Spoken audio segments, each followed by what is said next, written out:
tape. The tape. Let's grind. Run the tape, bro. Run the tape, bro. Run the tape, bro. Run the tape, bro. Run the tape, bro.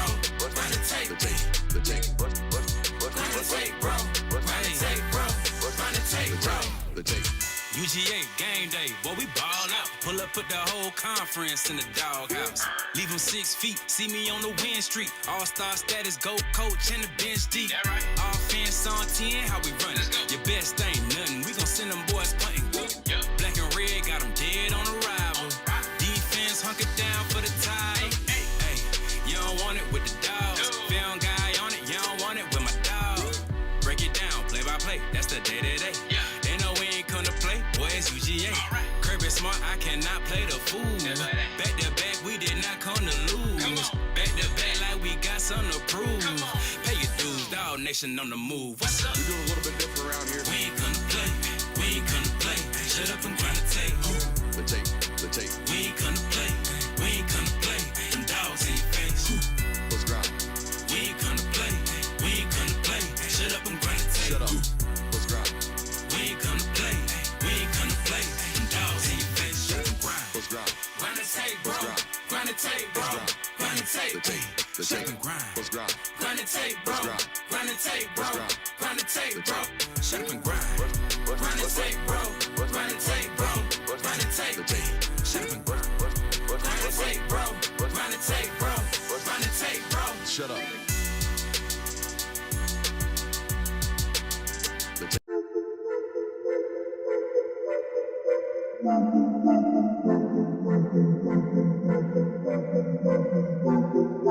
Welcome in, ladies and gentlemen, to MBR, or as we like to call it around here, Nothing But Rants, the show where I find topics that I'm oddly passionate about and I pontificate upon them. These are not hot takes, but rather takes that I'm hot about. What's up? You really like that?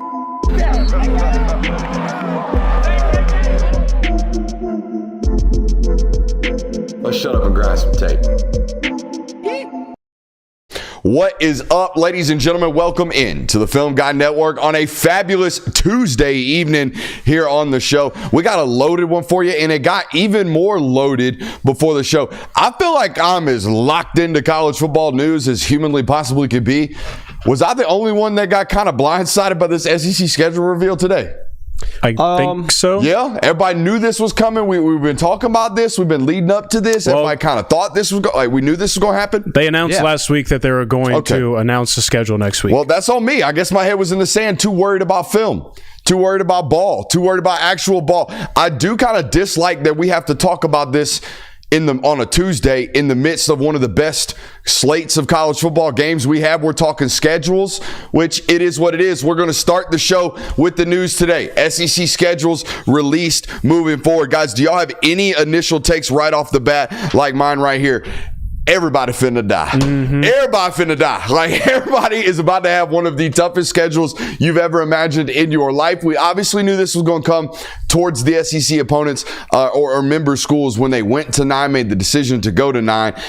Guys, last year, I went back and looked at the numbers today. Last year at the end of the regular season, so not including playoffs, not including conference championship games, not including bowl season, the SEC had 11 of the 12 hardest schedules in the sport, and all 16 member schools were within the top 32 of the sport with regards to strength of schedule. And that was with an 8-game schedule. As we go to 9, presumably they will be all 16 of the top 17 schedules with room for Ohio State, who seems to be out of conference scheduling like madmen, while also simultaneously getting a relatively tough shake of the Big Ten. That was my other takeaway, boys, is that, yes, I have been preaching from the hilltops about, obviously the top of the Big Ten is really, really good, right? The top 6 programs in the Big Ten are great football programs, worthy of national championship contention every once in a while, some of them annually, right? right? We know that. My problem with the Big Ten is teams 7 through 18 now, 7 through 18,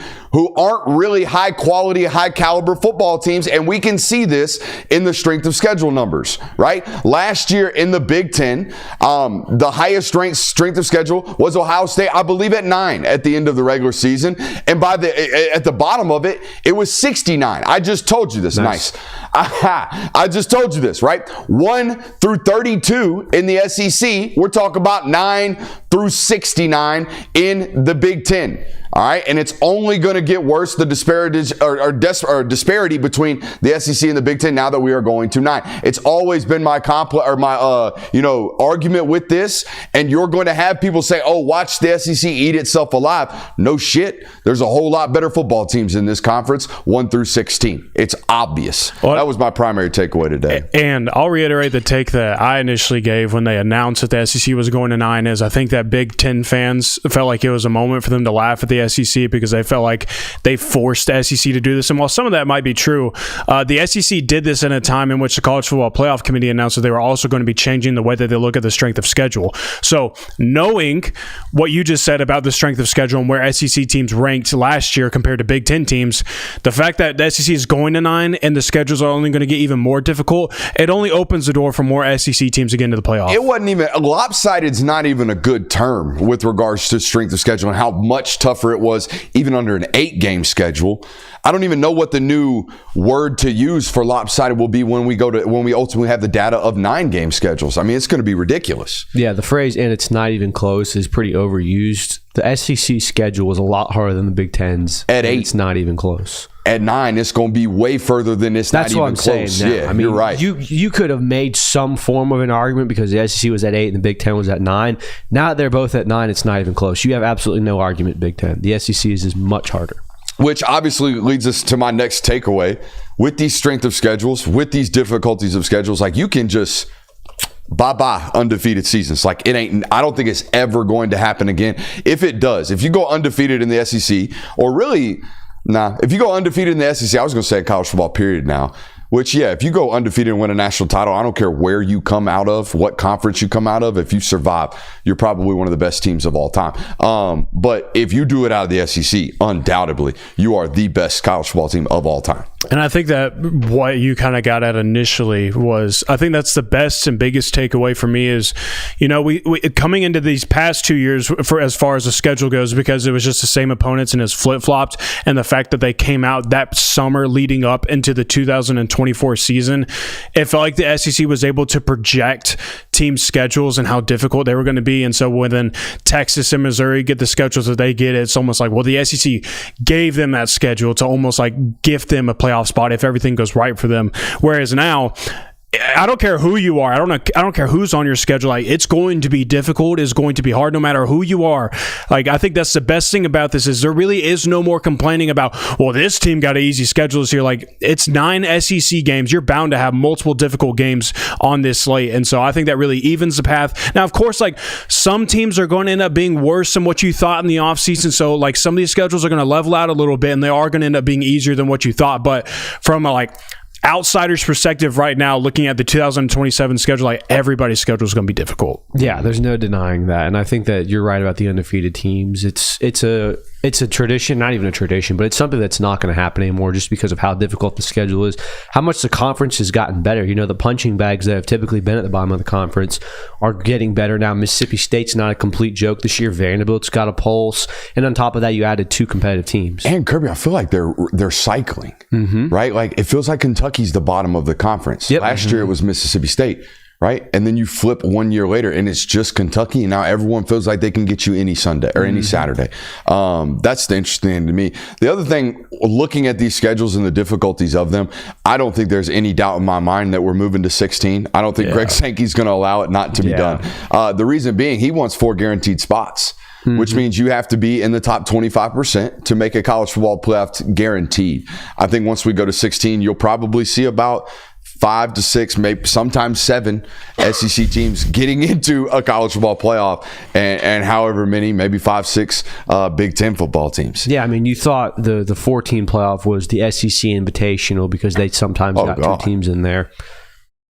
That's a joke now. They're going to get half of the playoff bracket is going to be filled with SEC teams. Here's my question of, they chose to do this for 4 years. Like, that was the timeline that they said of, here's your permanent opponents. These are going to be set for the next 4 years. They will then be reviewed after 4 years. And they went ahead and told you, like, this is your schedule from 2026 all the way through 2029. Do you think that that provides, like, a safety net of, maybe this is how college football will be at least for the next 4 years? Now, the playoff can change and all of that can happen, but as far as like what college football is, of the SEC still exists, the Big Ten still exists, all these other things still exist. Like, do you think that provides any sort of safety net or like peace of mind? I never even thought about it that way. That's just an idea I had right now, like thinking about it. Well, I guess it means they're not going to 18 anytime soon. You would think not. I think that, in terms of conference expansion, I think it means we're at least for 4 years maybe settled on these. Yeah. It's a tight 16. Thank God. I would like to hope so, but at the same point, When does that, sorry to cut you off. When is Clemson and FSU projected to start fighting their way out of that ACC deal? Isn't that like 2030? I mean, I don't know the timelines on I heard this. they were trying to I'm fight trying to it see sooner. if they have timed themselves out of the FSU and Clemson sweepstakes whenever those two goofies want to decide to get out of the ACC. Leave the conference in 2031. So there you go. but I mean, Keep it in stone until those two become free agents, and then y'all decide whether or not who they absorb, and then we go to a Super League. Boom. There it is. There's the next 7 years of college football. Play it down for you right here on the show. My other takeaway on this is like, look, I hate it for the traditionalists that like a Georgia Tennessee gets removed. I think Alabama LSU annually got removed here. Like that is criminal to me, and that hurts my heart. There's no doubt about that. But I think it is cool about this conference, and particularly these fanatical fan bases. I know that's repetitive, but it's not guaranteed in college football. You're not guaranteed to have a ravenous, fanatical college football fan base. All right, down here, it seems like a given, but not everywhere it is. What I have learned about these fan bases, guys, is when they play tight games annually, they find new hatred. They find brand new hatred, and it is sometimes just as, maybe not historically as gut-wrenching hatred, but I guarantee you Auburn folks hate Oklahoma fans right about now, and I guarantee you Oklahoma hates Auburn fans right about now. And I know for a fact, because we have them show up in our chat all the time, Texas and Georgia fans don't like each other. They've been battling for 2 years. They don't like each other. So like these new types of hatreds pop up every single year, and I think it's because we get good games, and now we're going to get more of those. Yeah, and those are just two examples, and we're still in a very small sample size of all of this. I mean, we're a year and a quarter of being into this new expanded SEC, and we already know that about Georgia and Texas because they played twice in the same season last year, and they cross over on the recruiting trail so much. Like they had some big serious battles in that during the offseason. So Oklahoma and Auburn got added to this because of the matchup that happened this past weekend. That's now two matchups that we've seen for them. So I am interested to see like what the SEC looks like as far as hatred in these fan bases mingling with one another at the end of this year, because I do think you'll see more and more of these happening. Yeah, I do think it's going to make the three constants hate each other more. I think that you'll probably see more hate for the other teams like we talked about, were between the Oklahomas and the Auburns and the teams that weren't traditionally rivalries before. But I also don't know if it's going to ever crescendo to the level that we saw between the Alabamas and LSUs or the Floridas and LSUs of these annual rivalries, because yeah, it's great that Oklahoma and Auburn don't like each other right now. They've played back-to-back years. But at some point, they're not going to play each other, and it's going to be one of these things where we're consistently cycling these rivalry games. You don't think Auburn and Oklahoma fans will remember? It's 2 years. You play them. You're going to play them again. Yeah, no, it'll definitely be a thing, but I don't know if it's ever going to reach the level of Alabama, LSU type hatred, Georgia, Tennessee type hatred. Yeah. I think at that point it gets down to the fact of how long is this going to be intact? Like how long are these teams going to be playing one another that frequently? Like that all has to do, I think, more with what the direction of college football goes to. Of like, if you do go to a Super League, then yeah, you're going to lose that because then you're entering a whole nother realm of college football. Aren't these rivalries, at least historically, they've been because we play each other every year? But that's because of regionalism, right? There's a year-to-year basis where either set in stone because of divisional rivalries or whatever regional thing made those teams play each other every year. We still have that with the Regional 3, which they made those tie in. And, like, you're always going to hate Alabama when you play them. You're Georgia. Sure. Yeah. You're always going to hate LSU when you play them. You're Alabama. You know what I mean? Like, I don't think that stuff leaves us. No, definitely. You know? All right. We good on the schedule talk? Yeah. I think so. I hate that we had to do that in the middle of college football season, but they made us do it. All right. So let's get into an actual show. Make sure you're in that thumbs up button, like, subscribing, rate, reviewing, all that good stuff. We got an absolutely slam-packed news laden show, actually. We had some firings happen before the show. We had some news with regards to an injury to a Heisman contender, that being John Mateer. Let's start there, boys. John Mateer, it's variance with regards to how long this thumb surgery and repair is going to be, right? He had surgery today. It was reported. I see reports saying he may be back for Texas. I see some reports saying he ain't going to play in October. Yeah. And I think that's a wide range of when this guy's going to get back. Now, you told me that apparently Jared Goff played within 8 days. I think it was the 2023 season. It was late in the regular season. Jared Goff had to have thumb surgery and was back. It was within like a little over a week. He was playing for the wild card spot. He was back in the play. He's playing for the Lions in the playoffs after like a little over a week of having hand surgery. Now, I don't mean to project toughness onto John Mateer or pain threshold, pain tolerance.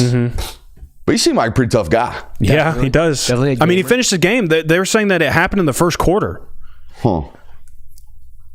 There's like video footage of him throwing a ball down the right sideline and his hand is hitting an Auburn player's helmet. I mean, just to put this into context, if he gets back by Texas, that means he missed Kent State. If he doesn't play in October, that means he missed Kent State, Texas, South Carolina, Ole Miss, and then came back for Tennessee. Oof. They are not a playoff team if he doesn't play in October. I agree. Right? I think that's what's really unfortunate about this. Like, it's unfortunate for Oklahoma because it looks like you were on track to have a really good season, and late in the year you're going to be. Because by the way, it does. Sorry to cut you off again. It doesn't get like much easier after that stretch. It's at Tennessee, at Bama, Mizzou, and LSU to close. Yeah. Even when he gets back. The good news is you have him potentially for more than this year. Oh yeah, he could come back. I think he's going to play 2 in college or at Oklahoma. But it is kind of a light quarterback draft class. Some NFL analysts are talking about him being QB1. They're still saying Sellers could be number 1. That's insane. I mean, I like Sellers as much as the next guy, but Michael Thick. You sound like you're about to say something. Yeah. I don't know. Even if he doesn't play in the month of October, does that damn Oklahoma's playoff chances all the way? Like, obviously, they're going to lose some games there. They're not going to make it out of that stretch alive. I mean, you think Michael Hawkins gets out of... Let's say he doesn't play in Oklahoma. In October? What is their record? Let's give them Kent State. They beaten Texas with Michael Hawkins. No. They didn't last year, but that was with a different offense. We don't know what if that's like a 14-7 game. Yeah, I mean, and here's my other thing. Let's see what Arch looks like against Florida before we out here saying, "Oh my God, you dominated Sam Houston. You must be back." Well, not only that, Aura Arch. Not only that, they opened the door for discussions like this to happen in 2023 because they basically told Florida State, "You're not a playoff team because you don't have your quarterback." If you look at this team and then say, "All right, you had this stretch of games where your quarterback wasn't playing and you lost 2 or 3 games." But here you are in the other 7 or 8 games, you have a Heisman contending quarterback. Is there some room for grace there for a 9-3 Oklahoma? I mean, the only losses they had were because their Heisman contending quarterback wasn't there. Do you see what I'm saying? No, I completely get what you're saying. I think we kind of saw this to an extent with South Carolina last year. They didn't lose their quarterback. Well, they did for a couple of games. But South Carolina, in the grand scheme of things, this was a team that got hot late in the year. They were a 9-3 football team, and the reason why they were being considered for the playoff last year is because look at how these guys closed the season. Look how they played in November and late October. This is a different football team than when they were at the beginning of the year. So I think that you kind of saw this a little bit. I think it really just boils down to what does the rest of college football do? I also thought the quarterback injury to Florida State was an excuse to keep them out, not an excuse to keep them in. Do you see what I'm saying? Mm-hmm. Right. Like, this would be an excuse, excusing losses away because you don't have your quarterback. I think it's that type of decision was used back in the 14 playoff to make a hard decision a slightly easier. We have an excuse to ride this. Yeah, one out. they definitely. Then that's what I'm saying. Like, you put so much emphasis on the importance of this quarterback position that why can you not excuse these 2 losses where the quarterback wasn't there? I get what you're saying, but I don't know if it's a two-way street on the quarterback. No, excuses. it's definitely. I don't know the answer to it. It's just food for thought that if you're an Oklahoma team that's 9-3 by the end of November and you lost 2 games without John Mateer, you have a certain argument to saying we are a playoff team. We just didn't have a quarterback for those 2 games.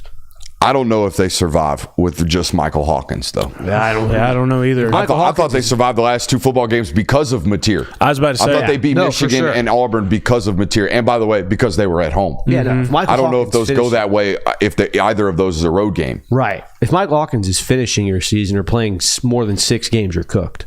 Any of these ranked opponents, I think you're cooked. It's going to be tough. Especially, I mean, you talking about a football team that's gotten absolutely smacked by injuries through 4 weeks. They don't have an offensive line remaining, and now their starting quarterback is gone. Sucks for OU, but talk about a luck of the draw if it ends up being an injury that keeps him out of the Red River rivalry. I saw a stat from Billy Lucci today. If John Mateer does not play in that football game and Lagway doesn't play next week against Texas, they will go 7 of 11 their first SEC football games playing backup quarterbacks. Wow. Does that include the SEC championship? Yes. Wow. They will, in their first 11 SEC football games coming into this conference, they will have played 7 backup quarterbacks. That's luck of the draw for a defense that needs, as Billy said, needs no help. Mm-hmm. They need absolutely no help. They're so damn good. They're a top 5 unit in the sport, and they just keep getting fed backup quarterbacks. That's luck, dude. Good Lord. It is. You get those schedules and that draw. Oof, that's luck. Now, it's a little bit unlucky that the quarterback got the yips for 3 weeks, but hey, he's confident. Aura, back. Do we even want to talk about that? I have not allowed us to talk about that. I didn't talk about it Sunday. I did not. You came in wanting to talk about it, and I said no. I kind of said no. I don't really care to talk about it either. I don't really care to talk about it.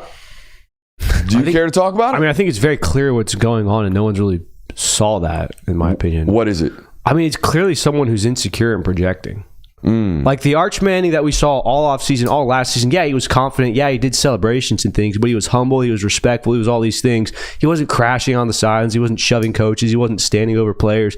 My thought on this, we went an entire offseason, an entire build-up to the Arch Manning debut of this guy is likable. This guy does all the right things. Yeah, he's confident. Yeah, he does celebrations, but he's not crashing out on the sidelines. He's not Mr. Aura, Mr. walking over people, all of these things.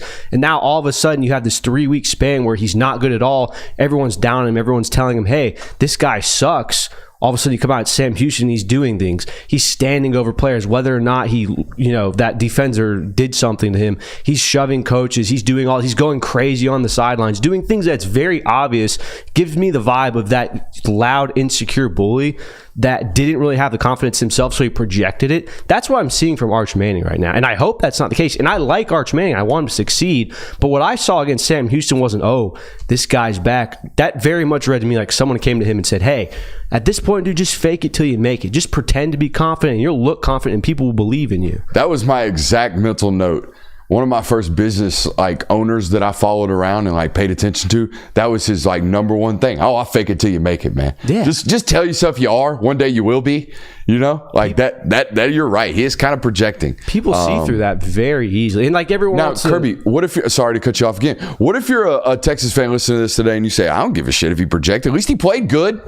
What if he had to lie to himself? It doesn't matter. He lied to himself and went out and finally played good against some slop. Yeah, no, I mean, there's definitely that argument. If you can keep doing that through the next 9 games of the season, that's great. But the problem is you did it against Sam Houston. If he's doing that against the SEC defenses of the world, that's great. But the problem is when something is built on an insecurity and kind of a fakeness, it comes crashing down a lot easier. Let him throw an interception against an SEC team. Let him have a rough quarter or a rough game. He'll probably go right back into himself. And again, I'm not saying this because I don't like Arch Manning. I just feel like that's what's going on here. Damn. Mike Gundy got fired today. Now, yeah. we're going to say a lot of good things about Mike Gundy right here. I do want to say Mike Gundy probably deserved to be fired. It was going bad. It was coming. Mike Gundy was taking selfies with opposing fan bases during pregame warmups. He was cashed out. Mike Gundy was not, adapting to modern times. Mike Gundy was on the downhill. He was losing football games, and it's time to go. That being said, Mike Gundy basically won 9 games at Oklahoma State for 25 years. And I think that should be commended. We just watched a lifer at that program. Was an offensive coordinator there, played there, went there, came back to save that program. He had T. Boone Pickens at a time where having a cash-rich booster and donor in a facilities arms race and all that, he had advantages. Don't get me wrong. I'm not here to make him out to be like one of the greatest coaches of all time. But I don't know if we're going to have another Mike Gundy. I really don't. Unless Lane Kiffin stays at Ole Miss and wins 9 games at a program that historically probably doesn't for an extended period of 2.5 decades, we ain't going to have another Mike Gundy at another program like Oklahoma State. Yeah, we're going to have great football coaches at great programs that build damn near dynasties. But this idea that you're going to take a middling program, a lesser than, right, and just make them a 9 winner for 25 years, I don't know if we're going to have this again. And I think as he walks out, we should tip our cap and say, damn, that's a freaking football coach, brother. That dude won football games for a long time. Yeah, I think I saw the most interesting tweet I saw, and I wish I could remember who tweeted it out because I'd like to give them credit, but it was talking about how more times than not, these really good head coaches that a lot of people really like typically do not get to go out on their own terms. It just typically doesn't happen. Like Mark Richt was thrown in this list of coaches and some other ones as well. It ultimately gets to a point usually where the program has to make the decision, because I think for Oklahoma State, they're seeing other teams starting to get the ball rolling, and they would like to as well, to go ahead and get in front of everything and say, well, we would want to make sure that we get the person, our dream candidate in this scenario. Yeah, I got a list of names, by the way. The Mike Gundy firing, I think, is one of those, man, I hate to see it go, but it was the right time. Just one of those examples of he did a lot for the sport, but it's very clear that his best days were far behind him. His best moments were far behind him, and it was time. So respect for what he was able to do for that long period of time, especially at a school that's not traditionally a powerhouse, but it was certainly time. The name I keep hearing and reading the most is Zach Robinson. Zach Robinson, no matter what. Please. I'm just saying, Oklahoma State. Why? You want him out of Atlanta? It's bad, dude. It's bad? Yeah. Basically, if they're in pistol and shotgun, if they're running or passing. That's how bad it is right now. Okay, so you don't think it's going to work at Oklahoma State. You just want him off of your team. Oh, yeah. Selfish reasons for sure. Okay. I just want everyone to know. Hey, alumni, though. Played at your school. Good hire. School. Play for Gundy. Yeah. Yeah. That apparently got all the booster base love. Yeah. So maybe going to be the hire. I'm on board. Have also heard Dana Holgorsen. Maybe we need to give him another chance to be a head coach. It was 4th time running. I think that's Houston didn't work. West Virginia didn't work. Maybe it'll work here. Maybe. I've heard Colin Klein get mentioned. Texas A&M OC. Shannon Dawson, Miami OC. Will Stein, Oregon OC. Some good opportunities there for some, up and coming football coaches. Some of them a little grayer in the tooth there, or longer in the tooth than others. I don't want to disrespect Oklahoma State when I say this, but taking a job like this as your first head coaching stop can be very touch and go. Of this could tarnish the rest of your career. Of if it goes that bad, then you're going to be waiting around a long time probably before you get another head coaching job. So I don't know, the names that you list, I love a lot of those names. I think they'd be great head coaches, but a place like Oklahoma State, where you're second tier in your own state when it comes to recruiting, and you're really not the top dog in your conference either. It's a scary job to take, in my opinion. We know anything about what T. Boone did with his money when he passed? Not a clue. Should be worth looking into. Maybe there's a cellar or a P.O. box that was left over. might find a couple $100 million lying around. You never know. Just get through a few seasons. Yeah, be over there. I think we should play this sound, okay? This is a cut-up of all things Mike Gundy. It's a highlight, and it just reminds me of some of the greatest content that we've had. I wish, honestly, the prime of this dude's media career or press conference career was actually around when virality was a real thing, because man would have been on the timeline going viral every single week. Jonathan, play this for the folks. It's a platform for people that are sitting home drawing an unemployment check. How can you not take the trash out? I told you for 2 years, if you walk by the door and there's a bag of trash, take the trash out. I'm a man. I'm 40. That's my ringtone for everything. Oh, it is? Come after me. I'm a man. I'm 40. Well, I changed mine last night. I figured if he was going to use my ringtone, then I should start to use his ringtone. We can be as competitive as anybody in the country on any given day. We want everybody in the country to know, with all due respect, we got a logo too. The sides that you get on Thanksgiving, you don't get any time during the year. It started to sink in when I had to get up at 5:45 a.m. and be here before them and prepared for a practice. It sunk in real quick. But then when he did it, I said, oh, heck, I got to do it now. So when I got home, of course, I got it.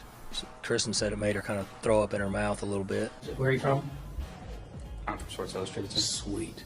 I'll be farming. That's what I do. I don't know if I'm any good at it, but I like to do it. I can't just sit on by a pool and just look around. And I am a vacuuming fool, and I am a bathroom cleaning fool. I'm a closet Donkey Kong guy. So Todd and Wild Bill, they gave us a crash course in about a 15-minute period on the 3 defense mechanisms of a rattlesnake. You remember when in Animal House when the Germans bombed Pearl Harbor? Was it over when the Germans bombed Pearl Harbor? Well, I was in the Germans bombing Pearl Harbor, and one of the young coaches go, Coach, we don't play TCU. I'm like, well, if we played them. I was concerned because it's been so long that I didn't know if I could still do it, but I can still do it. Never seen anything like it. Past my bedtime. I double on Ambien. You do them, 10 milligrams? Helps you sleep, huh? I think so. I don't remember. Tropical Smoothie Cafe. I'd have brought a lot to share. Throw a little vodka in there, it'd been a lot better. There wasn't any vodka. That's from this morning. Spilled that sucker. I'm glad I spilled that smoothie on my shirt, sweatshirt. I almost forgot about Stride Stadium. No smoothie tonight, just water, you get your ass kicked. You walk up next to a 5-foot western diamondback rattlesnake and you're not scared, but you're scared to jump out of a plane. Yeah, I am. And motorcycles scare me. We good? Sorry about the audio sources. I think we got that figured out halfway through. I've got a top 5 Mike Gundy moments. No LLI. This is a tight top 5. What was not mentioned there, all right, obviously I'm a man 40 is number 1. We already know that. Spoiler alert. What was not showed there was arguably one of the most recent viral Mike Gundy clips, which was when Ollie Gordon unfortunately got arrested for DUI. And then Mike Gundy, who is obviously a lifelong drinker, as you have heard in those press conference clips, a lifelong drinker, very committed to the habit, is Mike Gundy. Mike Gundy had no idea that the DUI limit was 0.08. Come to find out, that only takes about 3 beers. Mike Gundy's done that thousands of times. I mean, hell, who hasn't? Who hadn't left the golf course drinking 9, 10, 12, 13, 14 beers, got in the car, drove home, got away with it? I've done it 1,000 times. That was awesome. That was that Big 12 Media Day, by the way. Yeah. Big 12 Media Day on ESPN. Who hasn't drunk and driven 1,000 times in their life? Love you, Mike. The smoothie would be 1,000 times better with vodka in it is classic. Mike Gundy. Being a closet Donkey Kong guy. Awesome. I didn't realize that was something you had to keep in the closet. I didn't either. Do you think he actually plays Donkey Kong in the closet? Ooh, just like locks himself in there, likes the dark ambience, gets the Donkey Kong action going on. Interesting. That's a little DK in the dark. Sounds like a vibe. Sounds like a vibe. Speaking of a vibe, did you see the hoverboard action in the blue jeans? So yes, I did. That's so 20. Like he was rocking blue jeans, tucked black and orange shirt in 2016. That's a little crazy. Number 1, I'm a man. I'm 40. I was one in the world guy introduced to Mike Gundy. I mean that's like the one of the most iconic coaching Mike moments ever. Like you rank that, there's like 5 of them, and that's probably top 5 on every single list. You pointed out an awesome little soundbite in there.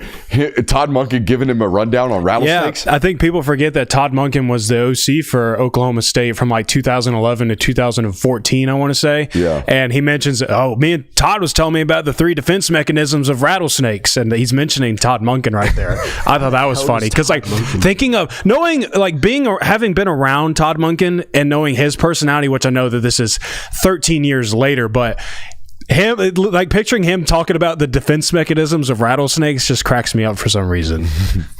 Rock the hell out of a mullet. honestly. Oh, yeah. Stay true.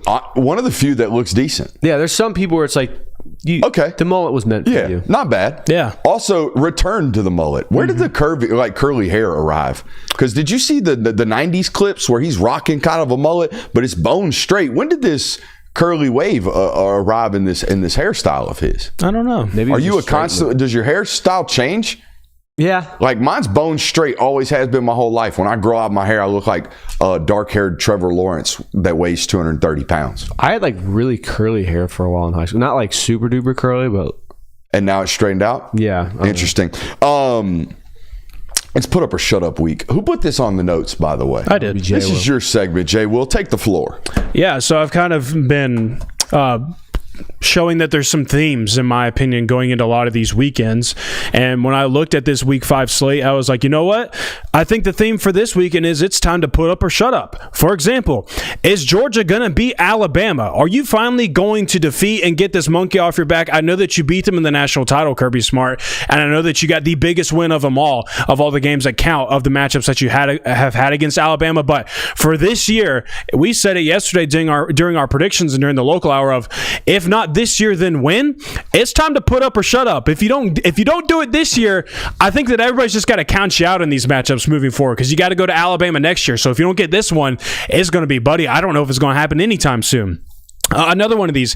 Drew Aller, are you going to finally show up in one of these big football games? Because I said it yesterday, if you don't do it this time, I'm out on Penn State. I don't even want to talk about him. If we get another wet-the-bed performance from this Penn State offense, and a big reason why is because Drew Aller is completing 54% of his passes and only throwing for 140 yards, I'm out on Penn State. I don't want to talk about them anymore, because even if you do make the playoff this year, I can kind of already foresee what's going to happen to you. So it's at your home stadium. It's Oregon. It's a whiteout. Is this going to be the one you do it? If you don't, it's time to shut up about you guys.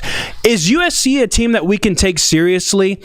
We talked about how they're kind of morphing into this Big Ten team. Like they're actually like adopting the DNA from this conference, how they play really solid defense and they kind of got an offense that complements it as well. Well, you got a big matchup this week against Illinois. It's time for, we're either going to take you seriously with Lincoln Riley, and that you're starting to like exceed expectations of what we had for you going into this year, and maybe you're getting back into contention, or it's still the same USC. We're not taking Lincoln Riley seriously, and that experiment over there in Cali is just going abysmal.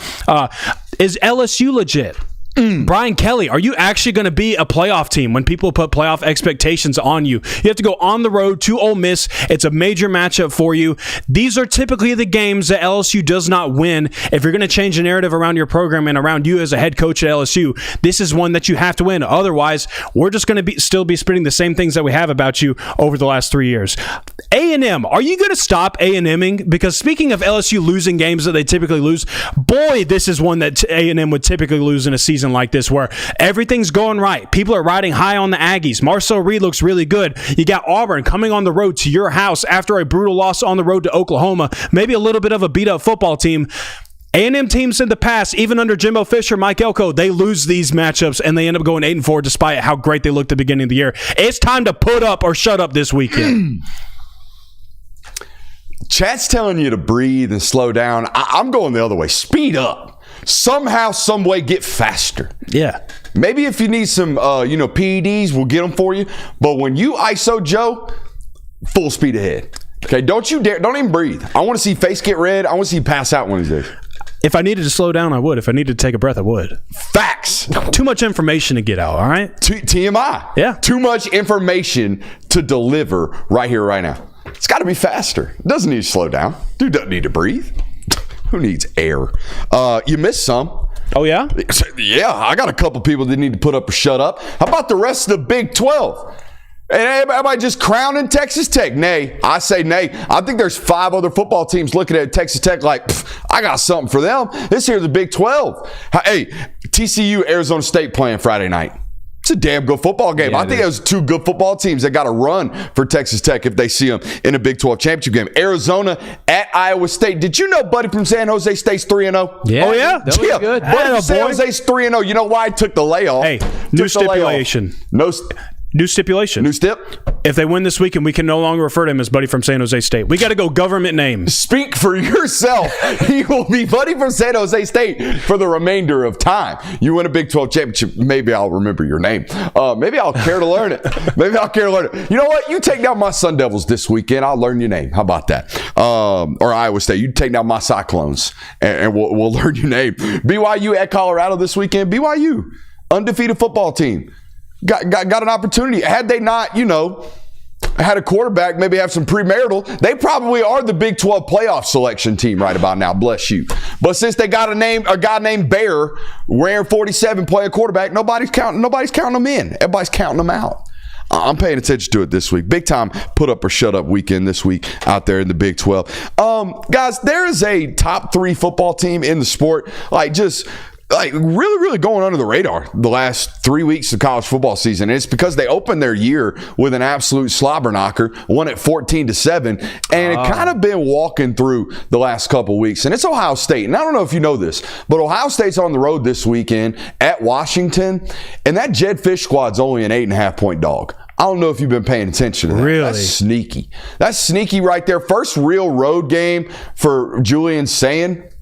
I'm just saying.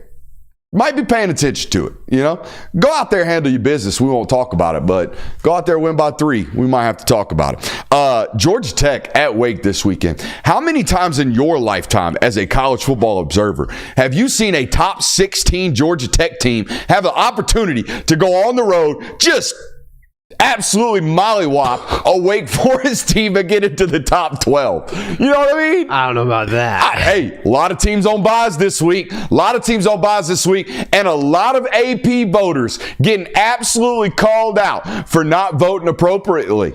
You let Georgia Tech go out there and just mollywop Wake Forest around this weekend and get ranked 16 next week. See if Danny Cannell's not calling your ass out on social media. Hey, Mississippi State's got an opportunity this weekend as a 7.5-point dog at home to them Tennessee Volunteers. Mississippi State got an opportunity this weekend to let everybody in this conference know they are not to be trifled with. They are not to be looked over. They are not an automatic dub anymore. Mississippi State got an opportunity to put up a fight this weekend. That line is moving. That's a very weird and it's line. creeping down. Moving. Dude. I think that's very interesting. I also thought it was very interesting of the fact that Mississippi State has more wins since 2008 than Tennessee does. Huh? By one. Yeah. By one. One has one more win than Tennessee does. That's a lot of old Butch, and that's a lot of old Jeremy Pruitt. Dude. That's a lot of Derek Dooley. The 2010s were not that's kind. a lot of Derek Dooley. Yeah, Tennessee's had a rough run of things. Man, how did that 80 didn't survive, did he? No. They had to hand it back to Phil, didn't they? Fulmer? I think didn't Fulmer hire Pruitt? Phil took over, and then he stepped down, and then they went and got the guy from UCF. Our Tennessee fans will correct us on that tonight. Guys, we got a bunch of super chubs I want to pay attention to right now before we transition into our next segment. I want to take a look at Rick right there. It says, love the show. 9-3 watches playoffs. What's that mean? Means you don't play. No, 9-3 won't get you in. We'll find out this year. Zach Robinson is what the part of UGA fans think Bobo is. Yes. Very fair. Dolphin deserves to be on the board. I think he already is. Steven says, best personal memory of Gundy was seeing him introduce ragweed to the Boys from Oklahoma concert last summer. Go Dogs. All right. Schofield. Hey, what's up, Schofield? Drive-by donation of post-game beer money for Kirby and Jay Will. Thanks, Schofield. There you go, boys. Let's go. Post-game beer money. We love that. No open containers in the car, though. Oh, no. Don't need them, dude. I'm not. Don't need them. The DGD podcast says, wrapping up my birthday with my son's team winning by 20. Brooks, I got myself a center. Hey, that's awesome. Let's teach him good pass protections. You know what? I can't even say what I'm about to say because somebody watches the show, but I was about to take a shot. Make sure we're coaching him up the right way. You know what I mean? Make sure he's getting good, clean coaching. That's all. It's important as a center. It's an offensive lineman in general. It's important. Make sure you're getting good coaching. Boys, we got some big-time football games this weekend. Let's do some predictions. You want to? Let's do Let me tie your feet to the fire right quick. Go on a Tuesday, make you give a prediction right quick. Auburn at A&M. I think just future reference, I got some what do we call these? Like stipulations on predictions. Moving forward, away teams that are RPO based and check with me based, they will get doubts from yours truly on this here platform moving forward in this conference. Okay? If you're heavy check with me, if you're heavy RPO, I'm doubting you when you're on the road. So that should be known going into this. Key to the matchup on this one, traditional run game, boys. The traditional running back carries. Can either of these offenses create and summon run game without having their quarterback towed it 12 times? I'm giving the edge to A&M and Le'Veon Moss and the home field advantage. Yeah, traditional run game is certainly an important. To me, it's defense. It's on the defensive side of the ball in this one because how shaky Texas A&M has looked at times, and then also like I'm just interested to see how Auburn's defense responds in this one as well. You got another road matchup, but hey, defense travels. I thought that Auburn's defense traveled well to Oklahoma.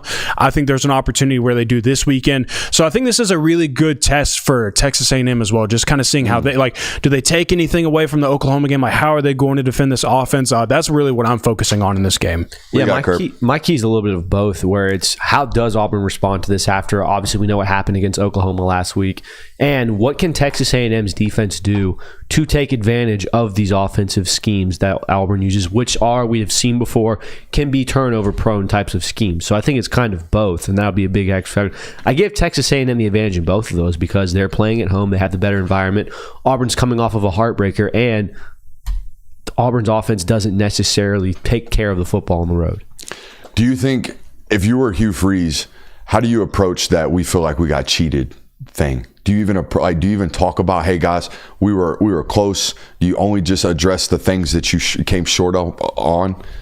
Yeah, I'd say it as here's the opportunity that we missed. I guess the better question is how, if you're Hugh Freeze, how do you handle the emotional letdown of, damn, we felt like we should have won that football game? Yeah, I mean, I've always thought that the best way to go about that in situations is to remind yourself that there were things within your control that you could have done to win the game, regardless of to what the refs did. Now, obviously, that's tough. The refs certainly had an impact in that game. They took a handful of points off the board for your favor, but there were certainly points left on the board by Auburn's offense that would have rendered that meaningless. X factor to me is very, very simple. Moving forward for Auburn, period. When we predict these football games, this will be my X factor. Cam Coleman. Yep. Cam Coleman's going to get one of y'all. Cam Coleman is going to beat you single-handedly. He almost did it to Oklahoma last week. He might do it to A&M this week. He might do it to the next opponent. He might do it to the next one. Cam Coleman is 10 reception, 200-yard performance away from you're just not beating Auburn today. He's that good. I'm going to go Jackson Arnold, but not for the reason that you probably think of. Buddy, we got to get the ball out. We cannot be sitting in the pocket because I think that people saw 10 sacks from Oklahoma and it's like, God, that Oklahoma defensive line dominated. They were good. I thought they played well, but we can't be holding on to the ball for as long as we did and just sitting still. I saw multiple plays where he was doing that, and it got us in trouble multiple times. Like, we got to be efficient with giving the ball out. And I know that has to do with the fact of what Oklahoma was doing defensively. We weren't trusting what we were seeing, and I saw some double clutching, but this week we got to be getting the ball out because I don't care who the defensive line is. Despite the fact that I just said that I have questions about Texas A&M's defense, you hold the ball for 4 or 5 seconds in the pocket, they're going to get home. They're going to get you on the ground. Yeah, I went with you on Cam Coleman and the fact that if you can take that guy away, their offense is much less dangerous. Whereas if you can't take that guy away and you let him get hot, that's one of the scariest offenses in college football because you have to dedicate so many bodies just to stopping that one guy. Bold prediction, you heard it here first. Cam Coleman, 10 receptions, 200 yards, 2 touchdowns, wins the damn game himself. You heard it here first, unless it doesn't happen. I don't know that this is a little unorthodox for unless it doesn't happen, but I think this is a low-scoring football game. I think that we've seen Texas A&M's offense really get hot this year, and that's what everybody's focusing on, but I think this is going to turn into a defensive battle. I think that you're going to see Auburn's offense kind of struggle at times because it always happens in every game that I watch. It never seems like you get 4 quarters unless it's against a lesser than in this conference. So you never see Auburn's offense just roll for 4 quarters. And the same for Texas A&M's offense. I think this is going to be a big test for them. I think Auburn's going to really challenge them. I think this is going to be a low-scoring affair. I like that one. I'll play on the defensive side a little bit more for my unless it doesn't happen. I think Jackson Arnold has put the ball in harm's way. He did a lot during Oklahoma last week. Oklahoma wasn't necessarily able to capitalize. I think Texas A&M does, and I think they do it in the first half. I'm going to say Auburn has 3 turnovers in the first half alone. You heard it here first, unless it doesn't happen. The Auburn turnover bug returns, so says Christian Kirby. I think you're right, though. It's been on the tape. We watched it against South Al. He hit the safety in the face twice against South Al. Yeah. I mean, and obviously did it against Oklahoma. They just didn't capitalize on it. All right, into prediction times. I'm down the RPO teams to check with me teams on the road. I think Auburn's got a great defense, but give me A&M. I'm opposite of you guys. I think there's going to be points in this football game. Give me A&M 34-28. I said it yesterday that I kind of have a weird feeling about this game. I'm going to stick with it. I have Auburn winning this football game. I have them winning a 24-21 game. I just think that coming into this game, for some reason, there's just something about it where if it's going to be a defensive football game, like I think this game could turn into being, I lean Auburn. And so I'm going to lean Auburn, and I'm going to say that they win this game by 3 points. Texas A&M always finds ways to climb into the top 10, make people think they're a really good team, and then lose a game they shouldn't. But those usually take place in the latter weeks of October and November to when they really unravel. They've been pretty solid in the early months. I have Texas A&M winning this game. I think Auburn's in a big letdown spot after a heartbreaking loss on the road. You got to come to another road environment that's arguably harder than the last. I have Texas A&M winning this game 30-20. Sorry, I'm sitting here looking up news. I guess Alabama sustained sustained a neck injury. Very scary situation. Defensive lineman was carted to the hospital today. Oh, geez, at practice? Yeah, at practice. Prayers to him. They said that he had mobility, though. Latham, said he's moving, but hate that. A neck injury. Yeah, never loved that. I don't know about I've never seen anything like that. I was at a game when it's happened. I've never been a football player when that's happened. No. Thank God I wasn't. I don't know how I would react. It's weird. It's got to be weird. I wasn't one of those like natural born killers on a football field. Some of them, it'll never affect their mental capacity to play this game. Some people it will. I would have been in that category of hard to get up and play football the next day for me, especially the next snap. All right, so I was on A&M. You're on Auburn. You're on, I forgot yours. A&M 30-20. Okay, so you think there's going to be some points in this one too. All right, moving on. LSU at Ole Miss this weekend. A massive football game in Oxford, Mississippi. I think this is 14 versus 3. Is that correct? Top it's a 15 big time matchup. Top 15 matchup. The key to the matchup to me is Ole Miss's offensive line. Lane Kiffin, I think, has done a tremendous job of hiding this offensive line, finding ways to run the football, finding ways to protect the quarterback, finding ways to get the ball out of the quarterback's hands quickly and avoid sacks, negative situations, all that good stuff. I think it's a major emphasis in this football game. I'm going to give the edge to LSU. I mean, it's the first time in a long time we've been doing film study, and it's coming out tomorrow, where I've been watching film for an hour and a half on a football team. I have my opinions on them and what they should be statistically, and come to find out totally the opposite, right? We're watching an Ole Miss offensive line that's getting turned sideways versus Tulane. Watching an offensive line that's getting blown off the ball in short yardage situations against Tulane, having a dust-off quarterback run to run the football. And I tell Jonathan, I bet they're terrible in the red zone, and I bet they can't run the ball with the running back. Come to find out, they gutted Arkansas with the running back, and they're great in the red zone. I don't know how he's finding ways to do it, but it's Lane Kiffin. Gutted Kentucky. Gutted Kentucky, my bad. They've been doing it with Lane. That's how they've been doing it. They have one of the best play callers, and I would argue, maybe in the history of college football the last 20 years. This guy is that good. When I study him, I feel that way about him. I feel like people talk about Sarkisian the way they should be talking about Lane Kiffin. For me, it's all about LSU's offense, because that's what everybody was projecting and betting on for them to be one of these national title contenders and for them to be a legitimate threat in the SEC. And it's still early in the season, and we haven't seen one of these performances yet from LSU. You didn't see it against Florida, didn't see it against Clemson, didn't even see it against the Lestertans either. So we're at a point in time where this is the week where it has to happen, because you're playing against Ole Miss at home. That means Lane Kiffin is going to put up points. That's what I'm expecting this weekend. So LSU's offense better be clicking. You better find something. You better get things rolling, because if not, this game could get ugly for you. My X factor in this is what gives. LSU's offensive line or Ole Miss's defensive line. We've talked about it. LSU's pass pro has not been great. Garrett Nussmeier's been running for his life all season long so far. Has really hindered their ability to score points, especially early in the season. Ole Miss, on the other hand, ranks 120th in sacks in the nation right now. Not very good. So what's going to give here? Is Ole Miss's pass rush going to finally get home, or is LSU going to finally defend, against the pass rush team? So that's what my question is. That's my X factor. I favor LSU in this just because they found ways to win, even if they don't protect it, and plus they're going up against a defense that doesn't necessarily defend the pass very well. My X factor on this stream tonight is subscriptions. We are nearing 70K tonight. It would be awesome if we could pass that in the middle of this live stream. So if for some reason, if you're watching us tonight and you're not already subscribed, you should. So that would be awesome. Make sure you're hitting that thumbs up button as well. My X factor in this football game, I just told you, I question whether or not they're going to be able to successfully run the football at Ole Miss this weekend. Okay, I think the defense from LSU should be able to handle that run game. That being said, the X factor in this is Caden Lee and it's Deuce Hilton. Okay, two football players that most people don't know about, right? I don't think you do, even though Caden Lee went for 800 yards last year at Ole Miss. They are get the ball to them now. They are get open now. They are elite route runners. They are guys that can be extensions of the run game for them, and they've been used like that at Ole Miss this year. I think they're a major X factor in this football game for Ole Miss. I'm going to go with Harold Perkins, knowing that Ole Miss has some offensive line concerns, and I know that they kind of move them all over the field, but I think that knowing Blake Baker and what he likes havoc. I think that Harold Perkins can be a havoc creator for them in this football game. He's going to have to be.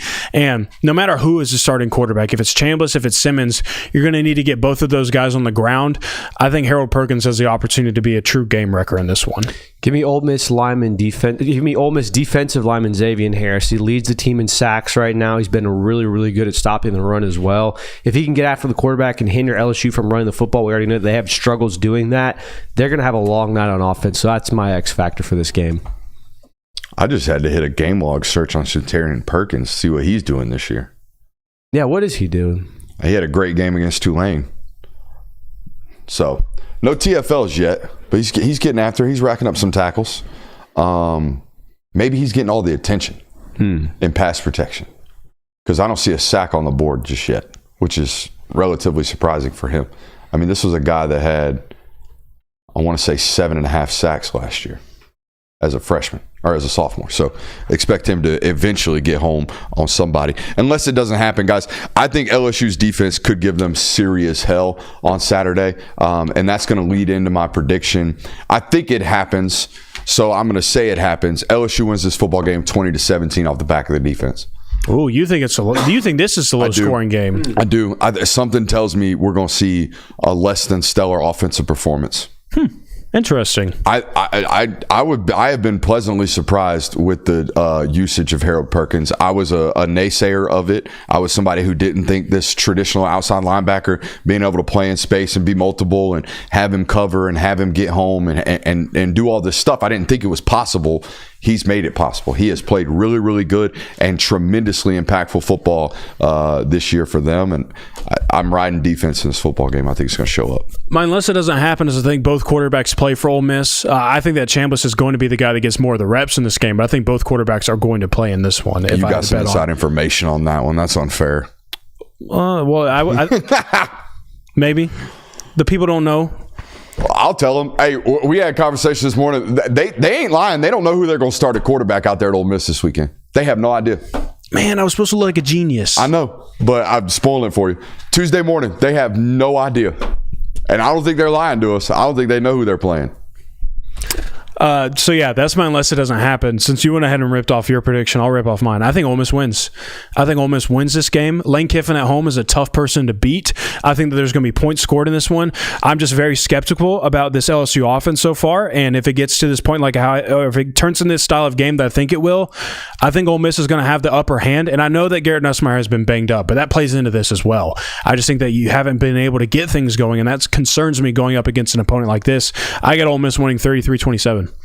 This, unless it doesn't happen, is more of a wish of mine because these last two college football games have been so much fun to watch. Yeah. Give me another shootout. Both teams surpassed 40 points. You heard it here first, unless it doesn't happen. I do have LSU winning that shootout just because I feel like they are the better overall team, but I could very well see this going the other way. I have LSU winning 44-41. What was the SEC doing putting this game up against their own matchup between Alabama and Georgia? I don't know. They have the ability to flex these schedules. Yes, they do.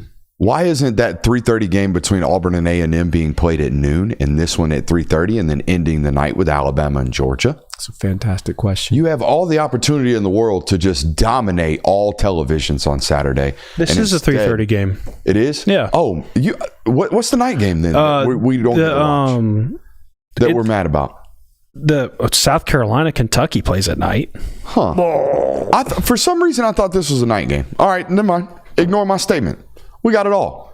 You even get Tennessee, Mississippi State at 4:15. Yes, sir. So you'll get it. More cowbell.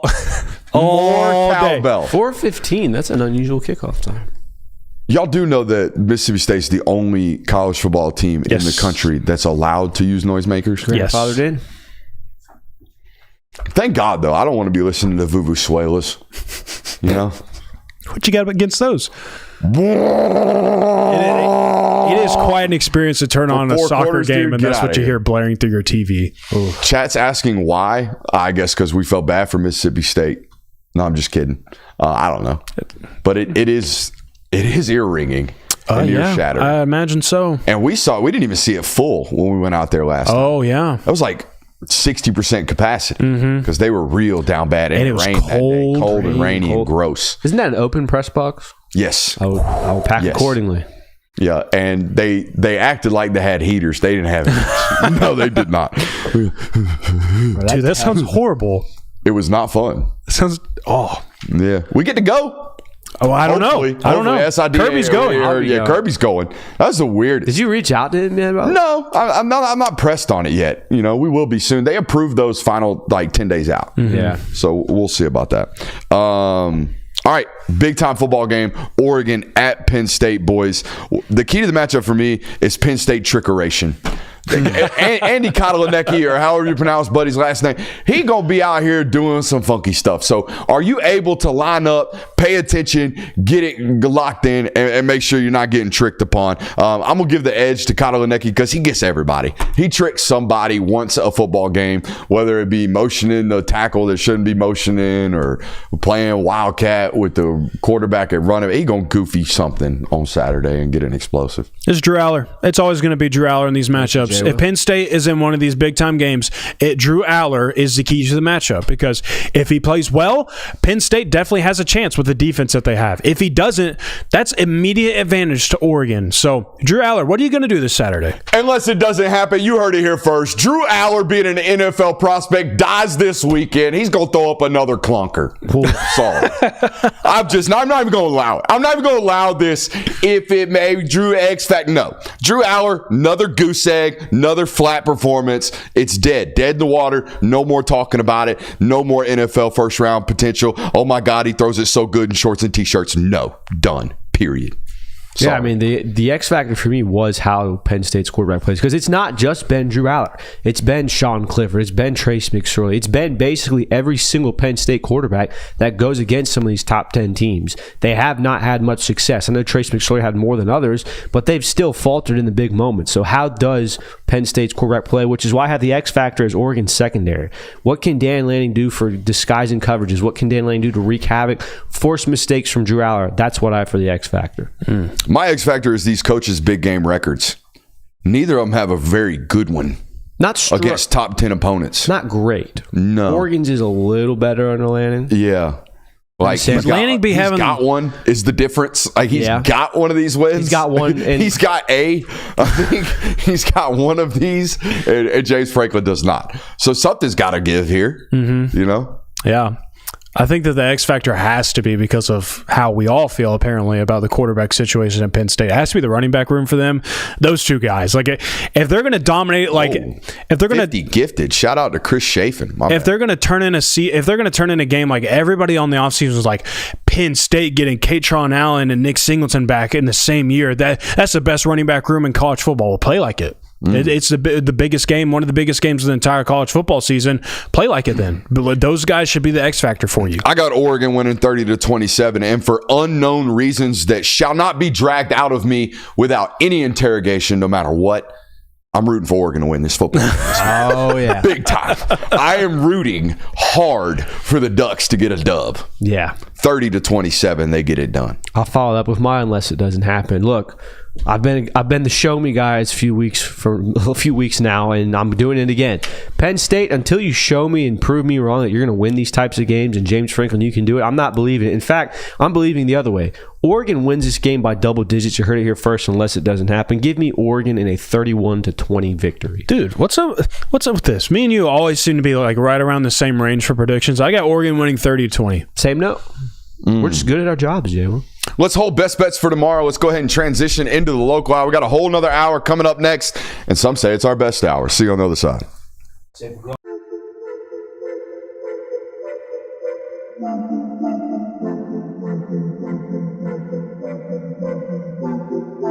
Welcome into Talk the Dog, the show where we find a bone to pick and a take to give. These are not hot takes. These is dog takes. Can I talk that dog?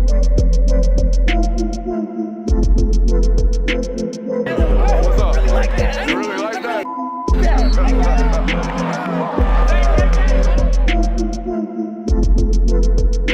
Let's shut up and grind some tape.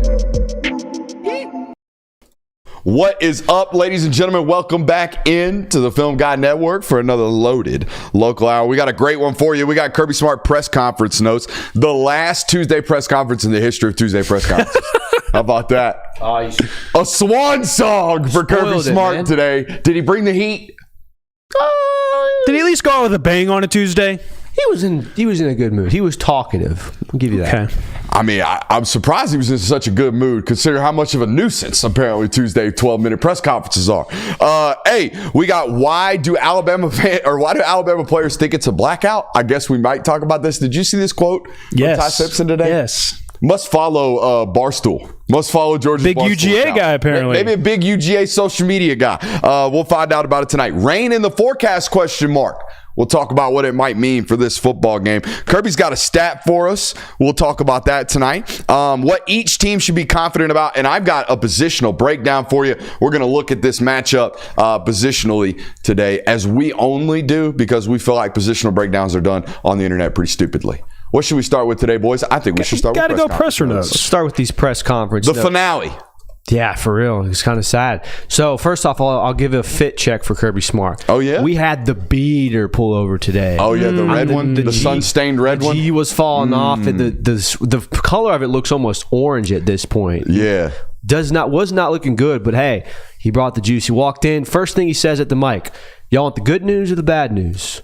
And the entire beat kind of looks around and goes, good news, coach. First thing he says, hey, Georgia ranked top 20 universities and colleges nationally. That's something we're very proud of. It drives the demand to come here. It makes us a more reputable school, and all of that stuff does great for recruiting, yada, yada, yada, yada.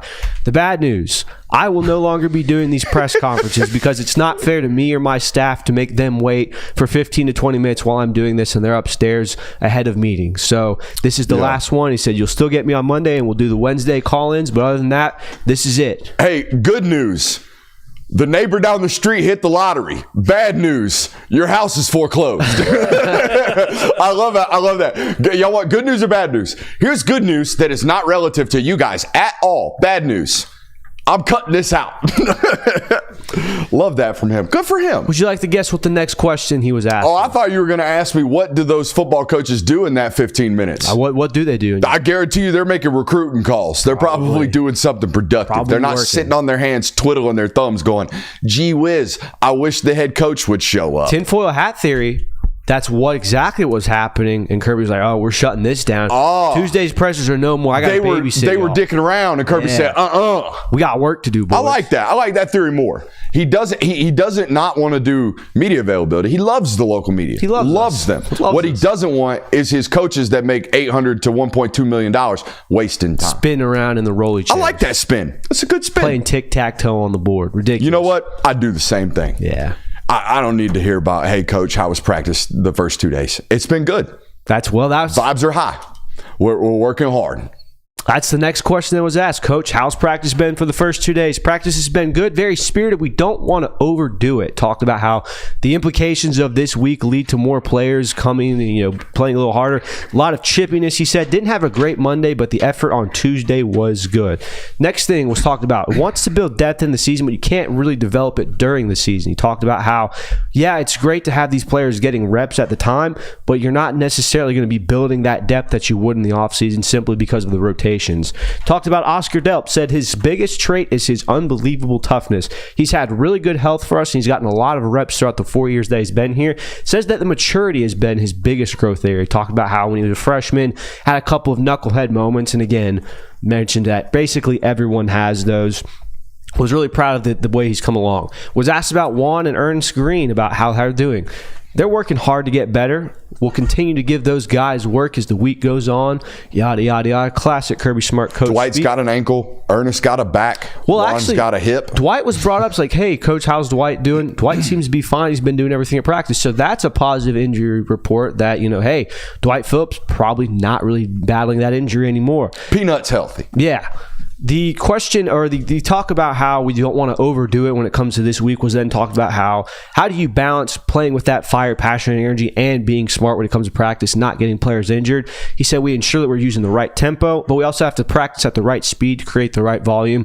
So that it's my job to make sure that we're not overdoing it. So basically didn't say how, he just said, I'm the one who's doing that.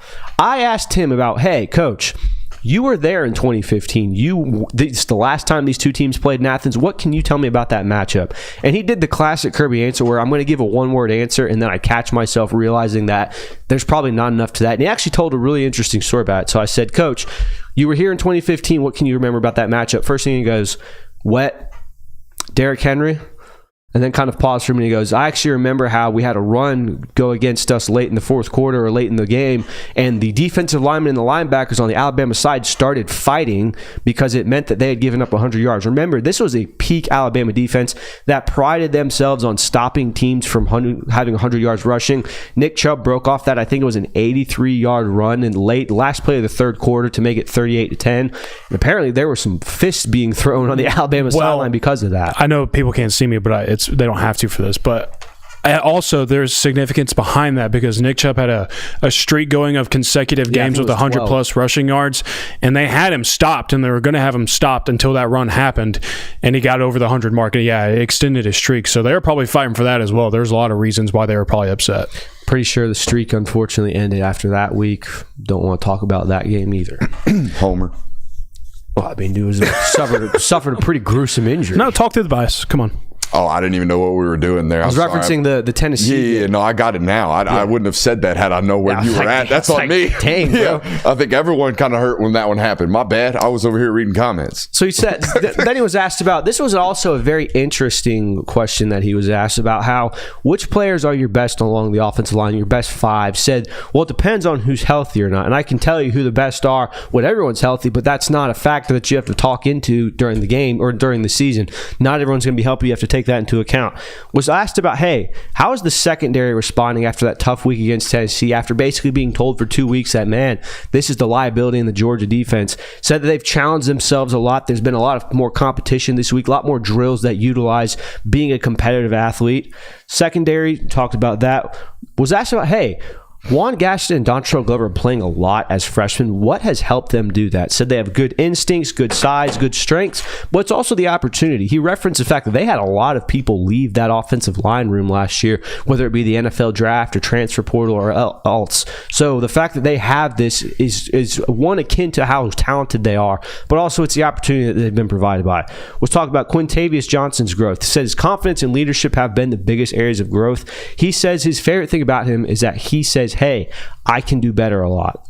Never gets too down on himself, never makes the excuse. Let's talk about Tim Key returning. Gave just a bunch of adjectives about him. He's tough, physical, big. No, none of those actually. Explosive, quick, twitchy, disruptive, hard to move. Those are the ones you talked about them and said, how he's got a lot of respect for him as a player. You know the drill with Kirby. Was asked about Rod Robb, how he's doing, what's his progression been. Rod Robb is still dealing with a hamstring injury and is still trying to get back to feeling like himself after what he said was a really significant injury to his ankle in the offseason. So that was another interesting thing. I would venture to say you're probably not going to see him this week, just because of how Josh McCray has now inserted himself into that lineup. So he was more healthy now at the start of camp, closer to full speed, but not quite there yet. Was asked about Jacoby White and what all he offers. Says he catches the ball probably better than anyone in their wide receiver group. Has a lot of confidence that they can put him in when they need to. The only thing that's hindering Jacoby White from playing right now is a guy named Zachariah Branch. So it's kind of an unfortunate, but you'll take it. Said starting faster after last year against Alabama and Tennessee, especially on the defensive side. What's important for you? Stops and not jumping off sides. He referenced a third down last year in the Alabama game where they had them, jumped off sides, allowed a drive to extend, and then obviously catapult and catastrophically went downhill from there. Said have to control the line of scrimmage, stop the run, and cover on defense. Pretty much cookie cutter stuff. Was then asked about Elijah Griffin as a freshman. He's explosive, quick. He's made plays at camp. Said, we have not seen the best of him yet. And then the final question that he was asked was about defensive preparations for this game. Said that they are hungry and they want a challenge. They did not get as many third downs against Tennessee, so he's excited to see the opportunity there. Referenced how Tennessee was moving the ball really well. Not a lot of third down opportunities for that defense to really peel their ears back in obvious passing situations, so he's very excited to see that take place this Saturday. A couple of questions. One in the chat about why we don't break down Georgia film. I think there's a Bama fan saying, like, we prepare for what to expect from Alabama's defense and offense.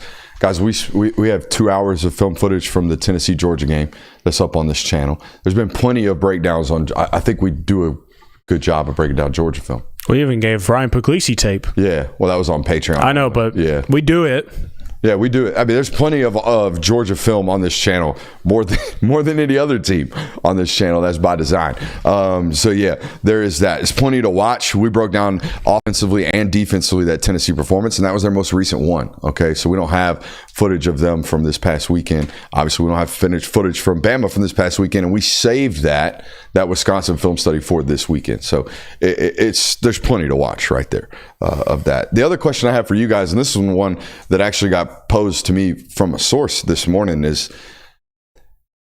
are we going to have an opportunity to look back at this Tennessee football game where it looks like everybody's panicking about defensive back play and look back at this at the end of the year and go, damn, that Chris Brazzell ended up being the first X taken off the board. That guy's pretty freaking good. Oh, crap, Tennessee shredded everybody because they're good again in the passing department. They got a real quarterback. Is there an opportunity we look at that as like a one-off, no different than, and I compared this one to the source today, is like, do you remember that, ironically enough, that Alabama 2020 football game where they put up 41 points and they throw for like 500 yards, it felt like? Yep. Guys, Tyson Campbell and Eric Stokes are the two corners in that football game. Those are two great football players that had a one-off performance. Is there an opportunity that maybe Daniel Harris and Ellis Robinson are still good football players, that they just had one bad performance? Absolutely. Yeah. I mean, I think that's kind of what we all expected it was going to be, of like, hey, we've done it all before again. You were 3 points away. You were 3 plays away from not having 21 points on the board. A bust, a great play by you, or just Chris Brazzell made an even better play and you panic while the ball was in the air. Take away those 3 plays, change the outcome. Tennessee might not have scored as many points, and I know that's if and they probably still score 30, 35. They score on 1 or 2 of those drives. They just don't do so explosively. But I think looking at the box score, you're like, damn, Georgia's defensive back room got torched today. Is like, well, yes, but there's also asterisk by it. Not to take anything away from what Tennessee did, but it's also not to say that Georgia's not good on the defensive back end. Yeah. I just, it was brought to my attention today. It's like, yeah, I mean, if it's not the Jordan Tyson kid out of Arizona State, who is the number 1 wide receiver drafted this year?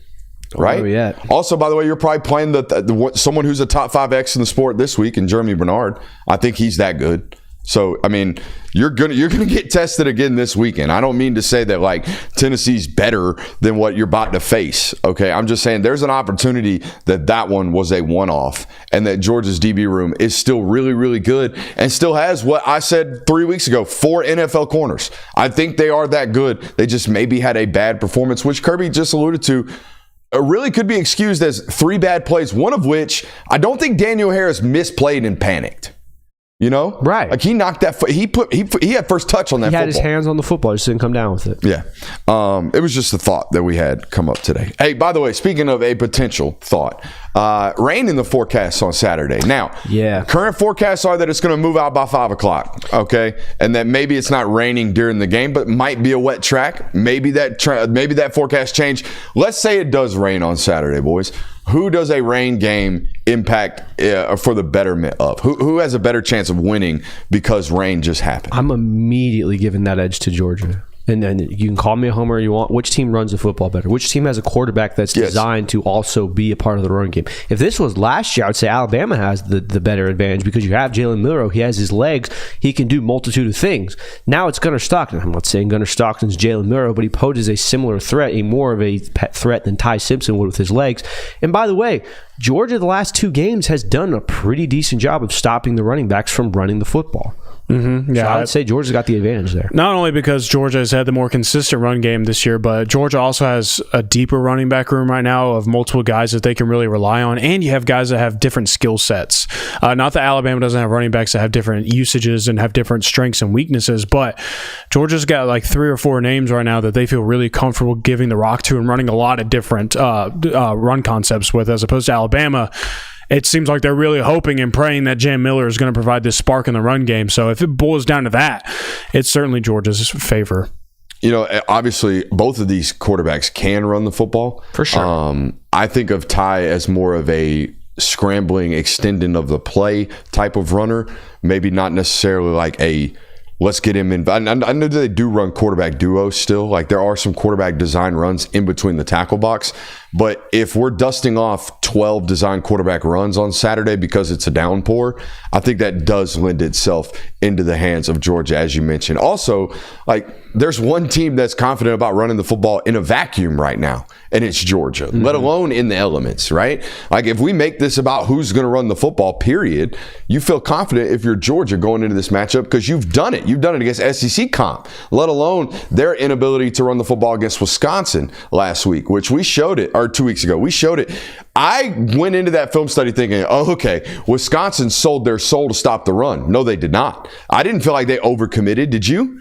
Watch it. I didn't feel like they were overcommitting to the run. They still got shredded in the passing department, which tells you how good Ty Simpson and this wide receiver core is playing. But if it rains, I think it's more of a Georgia's going to be comfortable in that situation. Also, if it does become a downpour, passing concepts become much more about physicality, winning tough catches, winning big bodied, possession type catches, as opposed to which one of these route runners is going to explosively get wide open.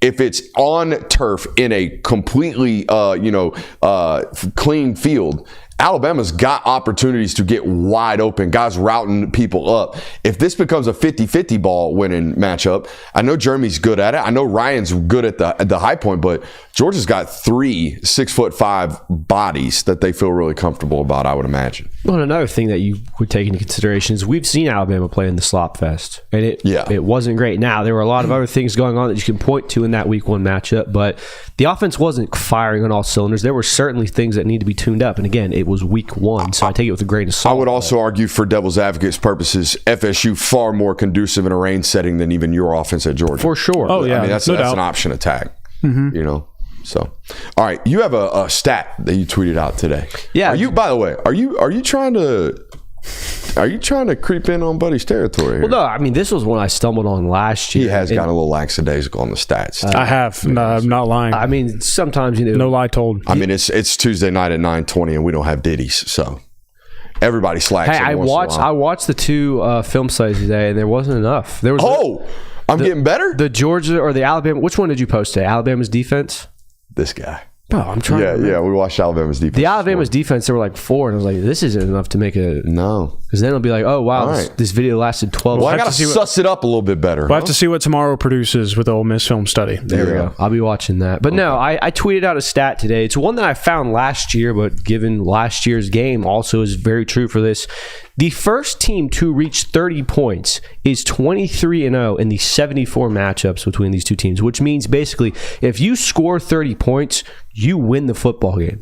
It's been proven time and time again. I think the margin of victory in those games is about 21.4 points. I can't remember the tweet completely, but that's basically what's on the board right here. It's up on the screen for the audience. It says, fact, Alabama and Georgia have played each other 74 total times. In those 74 games, the team to reach 30 points first is 23-0. The average margin of victory in those 23 games is approximately 21 points. So I'm guessing it's like 20.7.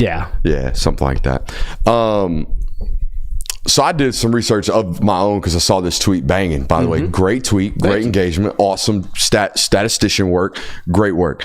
That being said, you basically just told me without telling me that Alabama's been whipping that ass for a while. Because I went back and looked at this today.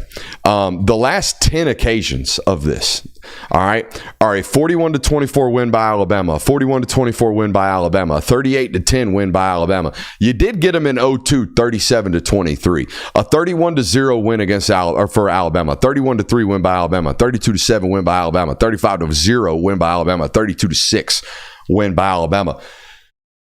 Yeah, if you get to 30 and you dominate, you're going to win the game. I think you left out the 33-18 game. As correct, because it wasn't a 20-point split. Correct. But no, I mean, I look, I don't need to give you that stat to tell you Alabama's beat Georgia's ass. Breaking news, Bama owns the matchup. In the series. The series record is 44-28 or something like that. Yeah. Like, the idea that that's the stat, you're like, hey, Alabama's been kicking Georgia's ass. No, I mean, so, yeah, like, Georgia hasn't won a regular season game against this team since 2007. They haven't beaten Alabama in Athens in 22 years. So, yeah, of course Alabama has won this game a lot. Alabama is favored in this.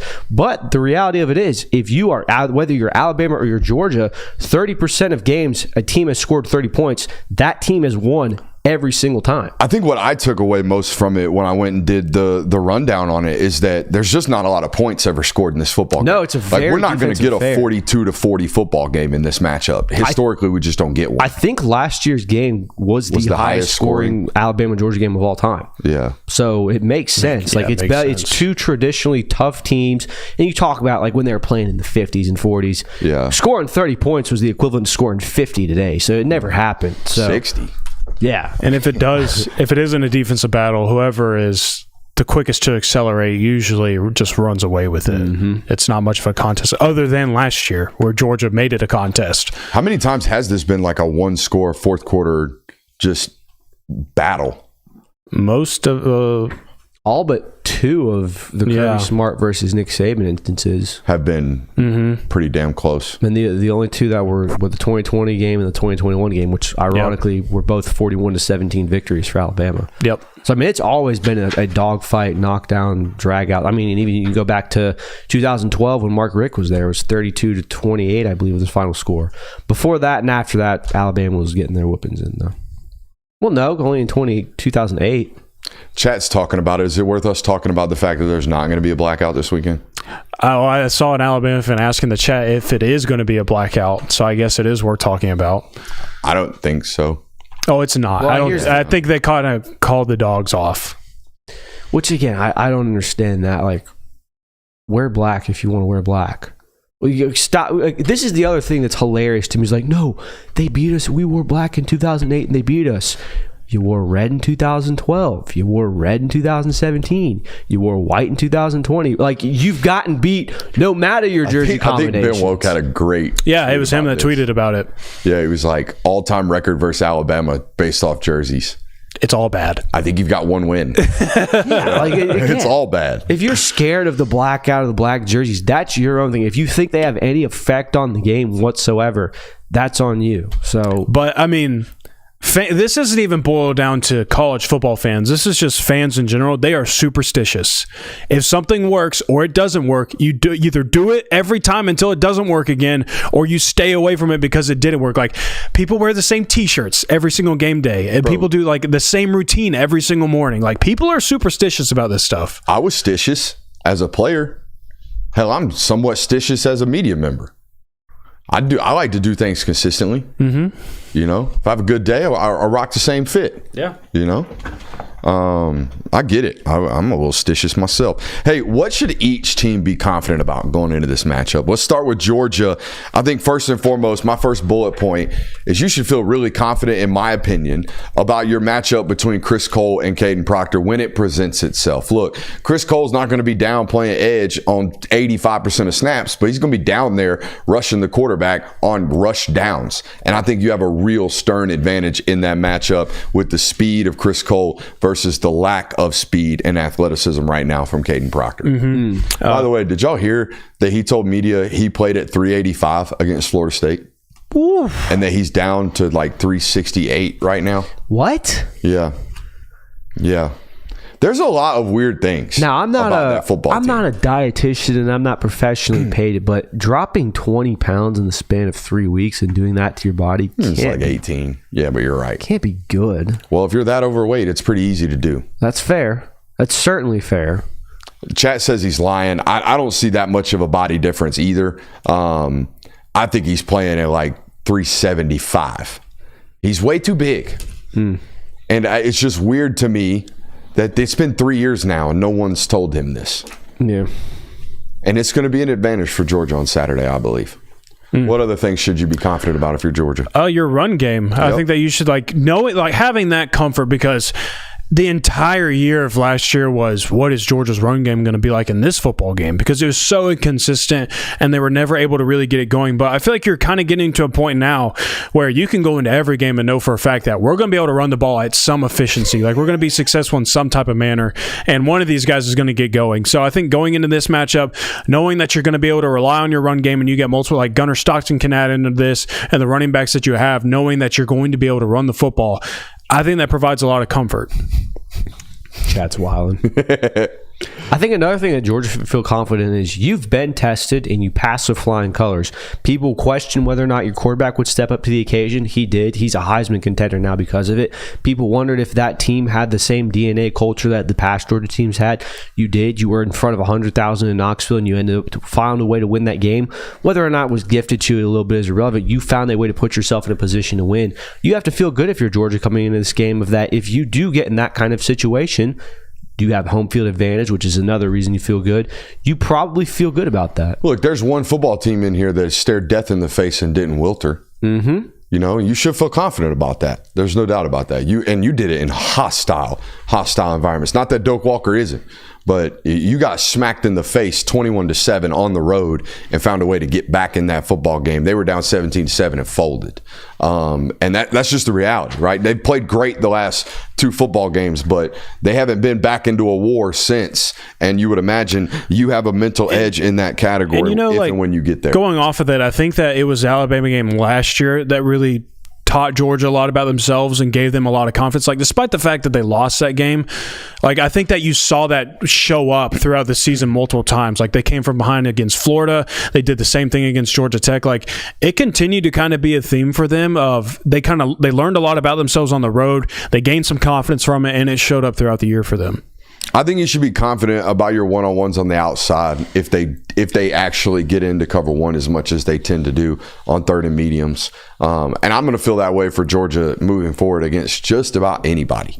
I like their weapons this year in man-to-man coverage. I like their man beaters that they have put in. Zachariah Branch in man-to-man coverage is hard enough. And then you add on to the fact that they have the big-bodied weapons that they do, and London Humphreys is playing as good as he is. I think you should feel confident about those matchups if you end up getting them. So there's that. You're at home. You should feel confident about that. But more importantly, they're on the road. That's another one. They just aren't. They're not the same football team on the road so far under Kalen DeBoer. Maybe they break that trend. Something. I had Bud Elliott send me this today. Something's going to break here. Whether it be Georgia's inability to get over the mental hurdle of Alabama or Alabama's inability to be the same football team on the road, something's got to give here. Mm-hmm. Mm-hmm. Well, I mean, it was kind of the same thing going into the Tennessee game of Georgia's going to have to either get rid of this trend of you got to win a shootout potentially, or Tennessee's going to break this trend of you can't score more than 17 points against Georgia. Coincidentally, both of them got broke kind of in that one. But, yeah, kind of similar talking point in this one. It's like something's got to give. Yeah, not only that, Kalen DeBoer offenses we talk about don't travel well. They get penalized even more in that. You as a fan have the opportunity to change the outcome of this game by how you react to it. So you should feel really good if you're a Georgia fan in that regard that you can have an impact on this game. You can have more of an impact on this game than you've had in 10 years. I have this for both teams. I think both teams should be confident in their quarterback. I don't think either team should be walking into this matchup like, protected. I don't know if I just don't know if our quarterback can be the guy. I don't know if they're going to show up for this moment. I don't know if they're going to I think that Ty Simpson has earned the respect for everybody to think that he's going to play good in this game. And I think Gunnar Stockton has certainly earned the respect as well to know that he's going to play good in this game. So I think both teams should be standing behind their quarterback like we got the guy for this matchup that we want. Are we on Alabama? Yeah, we can move on to Alabama. I'm good there. What do you got? You're Bama. Yeah. You got the brand, the name, the leverage. And I don't know, it's not Nick Saban's Bama. So let them get up 2 scores in that stadium and watch it go quiet. Because everyone in the stadium is going to feel like, here it goes again. Here we go again. So I'll do you one better. Look, I feel like Georgia fans are going to hate me for that one, and that's okay. But you did walk out of the stadium down 2 scores against Georgia Tech in the third quarter. Shame on you for that one. I was there. I watched it. It wasn't like a couple hundred neither. It was like massive amounts of people in the walkways leaving the stadium. And that was against Tech, who y'all little bro. This is the Crimson Tide coming to town. So you can doubt me and you can say, you don't know nothing about it. I do. I've watched it. So if it happens this weekend, it's going to go quiet, and you should feel confident about that. Bro, if y'all come out here and punch them in the mouth quick, there's going to be a lot of that going on in the stadium. I'll do you one better for the Weird Bama stat. This isn't the first time an Alabama team has faced Georgia when they're on a significantly long win streak. Georgia had won 29 straight games before Alabama beat them in the 2024 SEC Championship. Georgia had won, I think, 42 consecutive regular season games before Alabama beat them last year. Guess what? Georgia's on a 33-game home win streak right now. You have the opportunity to win. All of the stats line up for, hey, Alabama's the boogeyman here, so you should feel very confident if you're the Crimson Tide in that regard. I think that Alabama should have confidence in their wide receivers as well. Just like you mentioned how Georgia should be confident in their one-on-ones. I think that Alabama, the weapons that they have, they should be confident in the fact that they're going to get open at times, they're going to create some big plays, and that they could be the difference maker in this game. How can you be confident in your one-on-ones on the outside when Bama has one of the best secondaries in the country? Based on what? Based on the fact that they held Florida State an option offense to minimal passing, and the fact that they stomped ULM Monroe, and the fact that they beat Wisconsin. Yeah. So you can't be making claims like that. Also, I think they lost that Florida State game because of 2 explosives in the past. This is true. I think, personally.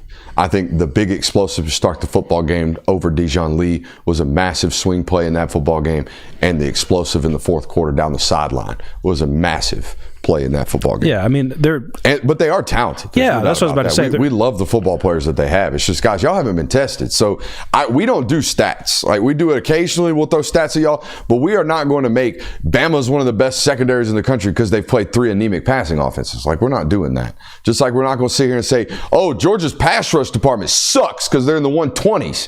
No. They haven't played anybody that's a traditional drop back passing team yet. So some of this stuff's contextualized around here on this channel. But you should feel really confident if you're Alabama about these explosives on the passing department. If you have one of the best, if not the best, wide receiver corps in all of college football right now. I think they're playing better football at Alabama in the passing department than Ohio State. Yeah. Is that fair? Yeah, one of mine was... I think that is. One of mine was the offense seems to be firing on all cylinders now. For everything that was gross and yucky about that first win against Florida State, and yes, I know the talent that they've played, but you don't accidentally score 77 points, no matter who the team is. You don't put up what you did against Wisconsin and have those absolute explosive bombs without being able to fire on all cylinders. So you should feel confident if you're Bama in that regard. You should also feel really confident in the fact that Jam Miller and Tim Keenan are coming back. Even if they're not 100% themselves, these are 2, lifers in your program. They are 2 guys that were, Saban carryovers that have stood by this football coach very vocally as well. So getting them back on the field in any way, form, or facet makes you whole in terms of leadership council. I think that you can feel like I think you should have confidence in who you have calling offense for you in this matchup. Now I say that the splits on the road for Kalen DeBoer and that offense have not been very friendly to them, but this is just the second true road test for Ryan Grubb in this Alabama offense. I think that's worth noting. So we'll see. Like maybe that's a big reason why if they buck this trend, if they don't play well on the road, he might be a big reason why. But I think you should have confidence in like who you have controlling that offense going into this matchup. My final one is, everyone's low on Kalen DeBoer offenses on the road, and there's the statistics don't lie. But let's also not pretend like Alabama hasn't shown you they can have a high-powered offense in a hostile environment. They went to Death Valley at night last year and hung up 42 on a highly ranked LSU team. They are capable of scoring points on the road, so you should feel confident in that if you're Alabama. It's not like every time you've gone on the road, your offense gets held to under 20. There have been instances where you score and explode offensively, so you should feel confident in that. I'm running back road games at Washington. Randomly put up 22 points at Oregon State. Randomly got, 31 on the road's not bad. This is a relatively new trend once he came into this conference. The SEC is different. Correct. And, the SEC homer in me didn't want to point that out, but it is what it is. Yeah, this is a new trend. He's scoring 37 on the road first year at Washington, at Oregon. We're putting up 51 on the road at Washington. Like, this is a new thing for him with regards to coming on to SEC campuses and having success.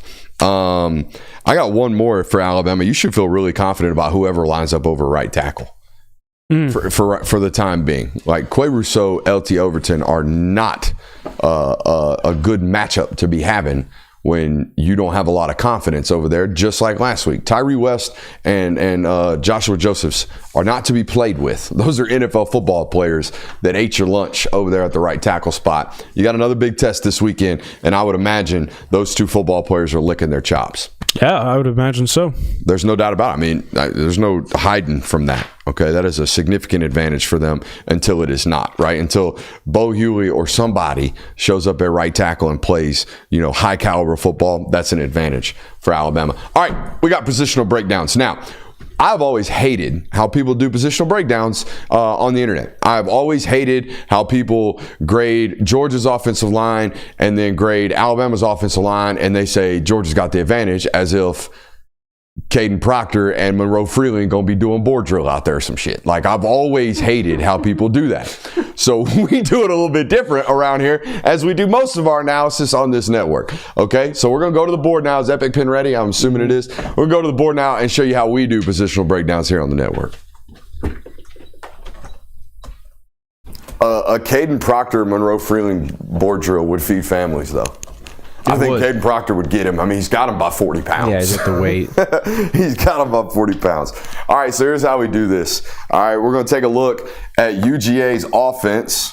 Okay, UGA's offense versus that Bama D. All right. And we're going to take a look at the offensive line, obviously, versus that Bama defensive line. Okay, we're going to look at the running back room versus these linebackers. That's one-on-one in the hole. Take care of the +1 defender, as well as if they get matched up in pass protection, whether that be covering or you got to block that linebacker that's blitzing. We're going to talk about that matchup. We got wide receivers versus defensive backs. That speaks for itself. Okay, we have tight ends versus all. The reason this is tight ends versus all, they could be matched up against linebackers in pass coverage, could be matched up against safeties, could be matched up against defensive ends in the run game, could be matched up against linebackers in the run game. Whatever it may be, tight ends versus all. We always measure quarterbacks versus the entire situation, right? The matchup versus the defensive coordinator, the matchup versus the personnel from the opposition. All that is entailed in that quarterback versus all breakdown. And then, of course, we got the offensive coordinator versus the defensive coordinator. Let's start with the offensive line, boys. I don't do a lot of pushes here, but this is a damn good matchup. This, I think, is the most heavily contested and heavily evenly balanced matchup in this football game. Where do you lean right now, Kirby, between this line of scrimmage battle? I was almost leaning towards Bama simply because of the right tackle issues that Georgia's had so far. But the fact is that they've been a very, very strong rushing attack. They've taken care of Gunnar Stockton for the most part. I wouldn't be mad at a push, but if anything, I would lead Bama. Call it a push.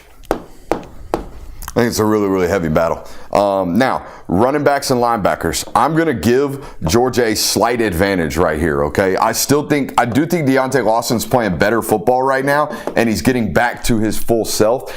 I just worry about their general depth. Who is the third linebacker right now for Alabama? I'm sure the chat will help us out here. But when I turn on Alabama tape, 10-0 are the guys playing football. Now, I think they mix 42 in, maybe 41 in, just a little bit, okay? But most of their linebacking core right now is Deontay Lawson and Justin Jefferson. I'm going to give a slight advantage to what Georgia's throwing right now at running back, okay? Got some big-time playmakers playing good football right now. I've already told you I like Georgia's matchups at wide receiver. This is in a one-on-one situation, okay? If Alabama's allowed to play 6 guys in the box and bracket everything and play a bunch of zone and be nice and comfortable back there, yeah, of course they're going to. Hill Green, number 41. Hill Green, number 41. 42's the edge rusher then. Okay, I'm a numbers guy, not a names guy. I'm going to give it a slight Georgia edge right here in the one-on-ones department, okay? And then we're going to bracket here and say if Bama's allowed. Oh, we only got so many different colors here. If Bama's allowed to play zone coverage all day, never have to add a safety in the box to stop the run, of course, they're going to have an advantage back there. Tight ends versus all. Keon Saab's playing some damn good football right now. His eyes are in the right spot all the time. I'm going to give Bama the advantage right here, guys. I also don't love what I've seen in SEC play so far from your tight ends out in space. Y'all know what I'm talking about. Yeah. Okay, from the blocking standpoint, I think Bama's got a slight edge right there. Quarterback versus all. What do you think? Depends on what kind of Kane Womack you're going to get. Yeah. Oh, I'm going to tell you right now, I'm going to take the boy Bobo right here.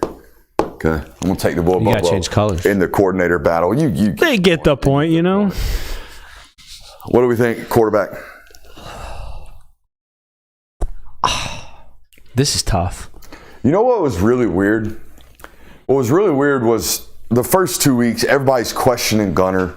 Everybody's like, even the fan base, everybody's questioning the Gunner. Is he the guy? Do we need to play Puglisi? Should we be worried? Then he goes and has a great game at Tennessee. All right. And then I'm getting shit for not ranking him the number 1 quarterback in the conference. It went from, is this guy the guy, to he's in the Heisman conversation right like that. Don't we think the median's probably 270 yards, 65% completion, adding 40 yards into the run game? Don't we think that's more of realistically what we expect out of the quarterback? Not he's going to go shred you for 500 or 300 yards today? For sure. Definitely. I'm going to call it a push for right now. By the way, I did some stat digging on this because it's been such a prominent topic about Alabama secondary. Alabama ranks first for the fewest number of pass attempts in the country, that being their opponents. 49. The next highest is UCLA at 64. There's also a 30 difference in the number of rushing attempts for Georgia versus Alabama. Teams cannot run the ball against Georgia, therefore they're throwing the ball more. And then you've also played teams that are trying to run the ball. That goes for Alabama. So it's just such a small sample size. Don't take it as us crapping or doubting your secondary. For me personally, at least, it's just way too small of a sample size for me to be stamping anybody yet. Like, dude, Damani Jackson's a great football player. Xavier Brown's a great football player. Bray Hubbard's played really, really good football the last 2 weeks. We love Keon Saab here on this channel. Like, we think you've got great football players. Y'all just haven't been tested. No different than I got made to look like a fool because we talked about how great the Georgia defensive back group was, and then they went and tested and failed to test. Yep. Right? So, like, and you're doing it on the road to a very similar situation. This is the first opportunity you guys have played an actual passing offense that's going to try to throw the football on you. Wisconsin went 4 quarters not trying to throw the football. So we'll see. We'll honestly see. Okay? Any other thoughts, comments, questions, concerns about that right there, boys? It's a pretty even matchup, man. I'm excited to see how it goes. We got some time to kill, boys. We got some time to kill here. Okay. You want to talk some schedule? We can, yeah. Definitely can. We know what Georgia's schedule is going to be the next 4 years.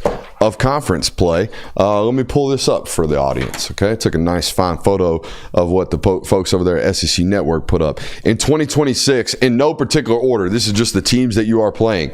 Auburn, the Florida game will be in Atlanta. Remember, that's not going to be played in Jacksonville for 2 years, right? That'll be in Atlanta, and then you'll play in Tampa for a season, okay? At South Carolina, Missouri, Vanderbilt, Oklahoma, at Alabama, at Arkansas, at Ole Miss. Let's start with that 2026 slate, boys. What sticks out? I know, first and foremost, going back to Bama, twice in 3 years, pretty tough slate there for the Dogs. Back to Bama and back to Ole Miss. I mean, tough. All you're missing is having to go back to Texas again, and that's a pretty don't worry, you'll get that schedule. in 27. Oh, I know. But, I mean, that's definitely some tough road games. But, like, at South Carolina, now we have no idea what that program's going to look like next year.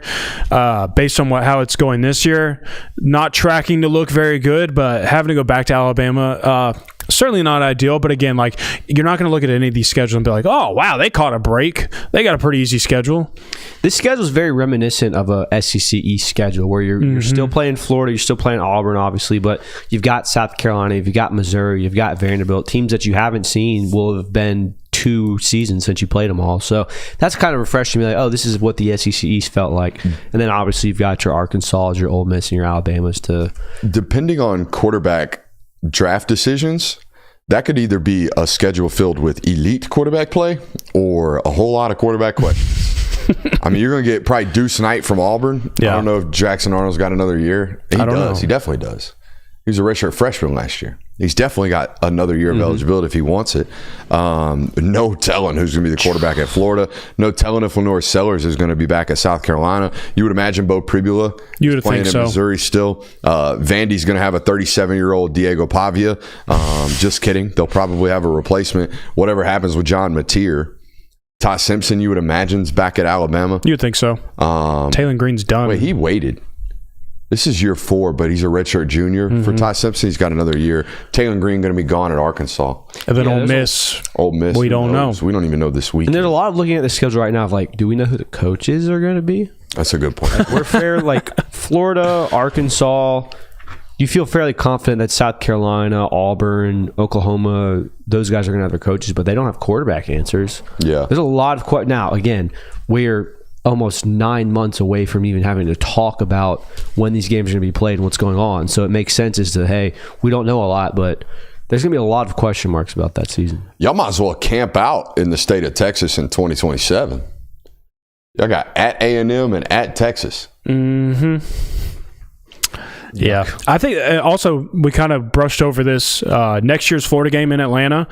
The next year it'll be in Tampa. Yeah. So that's something brand new to this. Well, not brand new. I think it's happened before. But a little twist on that rivalry as well. So, like, kind of call it a home game for Georgia next year. Not a true home game, obviously. It's certainly not Florida having to come to Sanford Stadium. But in Atlanta, you would think that it's probably going to be more favored towards Georgia fans. That 2028 schedule looks tough, dude. Oh, yeah. All those flip home and away. All I know is 2027, if things play out like you think it will, Jared Curtis going to be baptized by fire if he is the starting quarterback for you that year. You got to go to Jordan Hare. You got to go play LSU, or LSU comes to you. Tennessee comes to you. I mean, dude, on the road Texas A&M, on the road Texas. Three road games being at Auburn, 103,000 at Texas, 107,000 at A&M. Welcome to the show. Boy, you better get ready. Boy, you better get ready. You better be practicing hard in 2026, Jared Curtis. My Lord. Sheesh. Could you imagine going from playing single A Tennessee football? Oh, dude, that's what.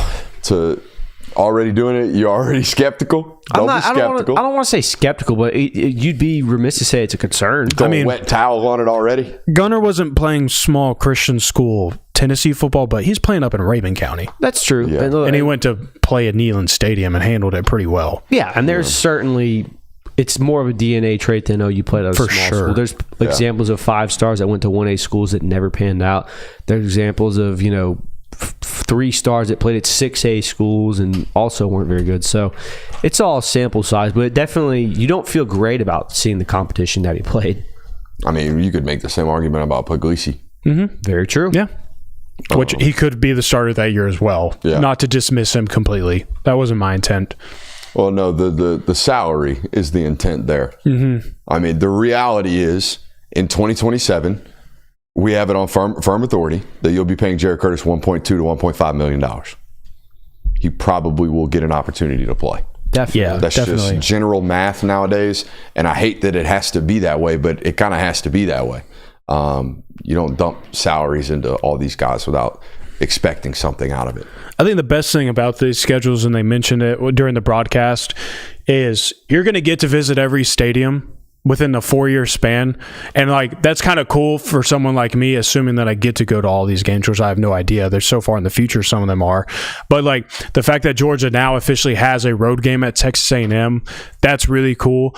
Going to Arkansas, I've never been out there. I think that would be pretty cool as well. Cool, like it'll provide unique and cool experiences for fans now to like consistently, like you don't have to worry about like, well, you have no idea when the next time it is you're going to be able to go back out to Austin, so you better make sure this one counts. Like there's going to be a lot more opportunities if this holds moving forward. But like over the next 4 years, you're going to have every opportunity in the world to see anything and everything you want.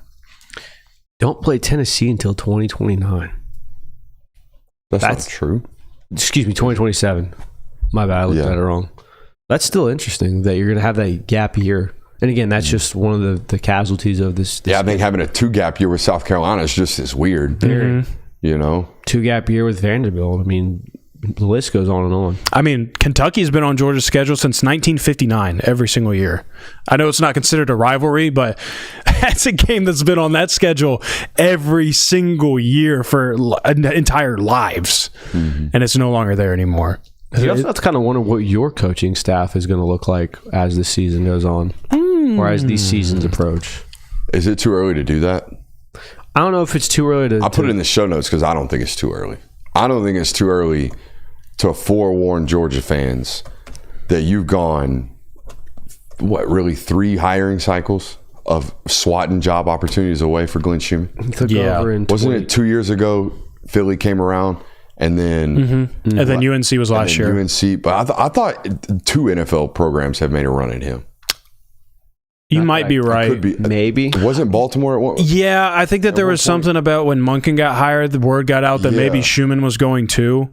I can't remember though, but it does sound right. Every time one of these jobs come open, and guys, it's Oklahoma State right now. He's not up for that. It's going to be Florida, you would imagine. Maybe Arkansas. Like there are going to be multiple jobs that continue to come open. I just don't know if this is the year that you lose him, but at some point you have to imagine that you're. Well, I mean, got to prepare for it. Yeah.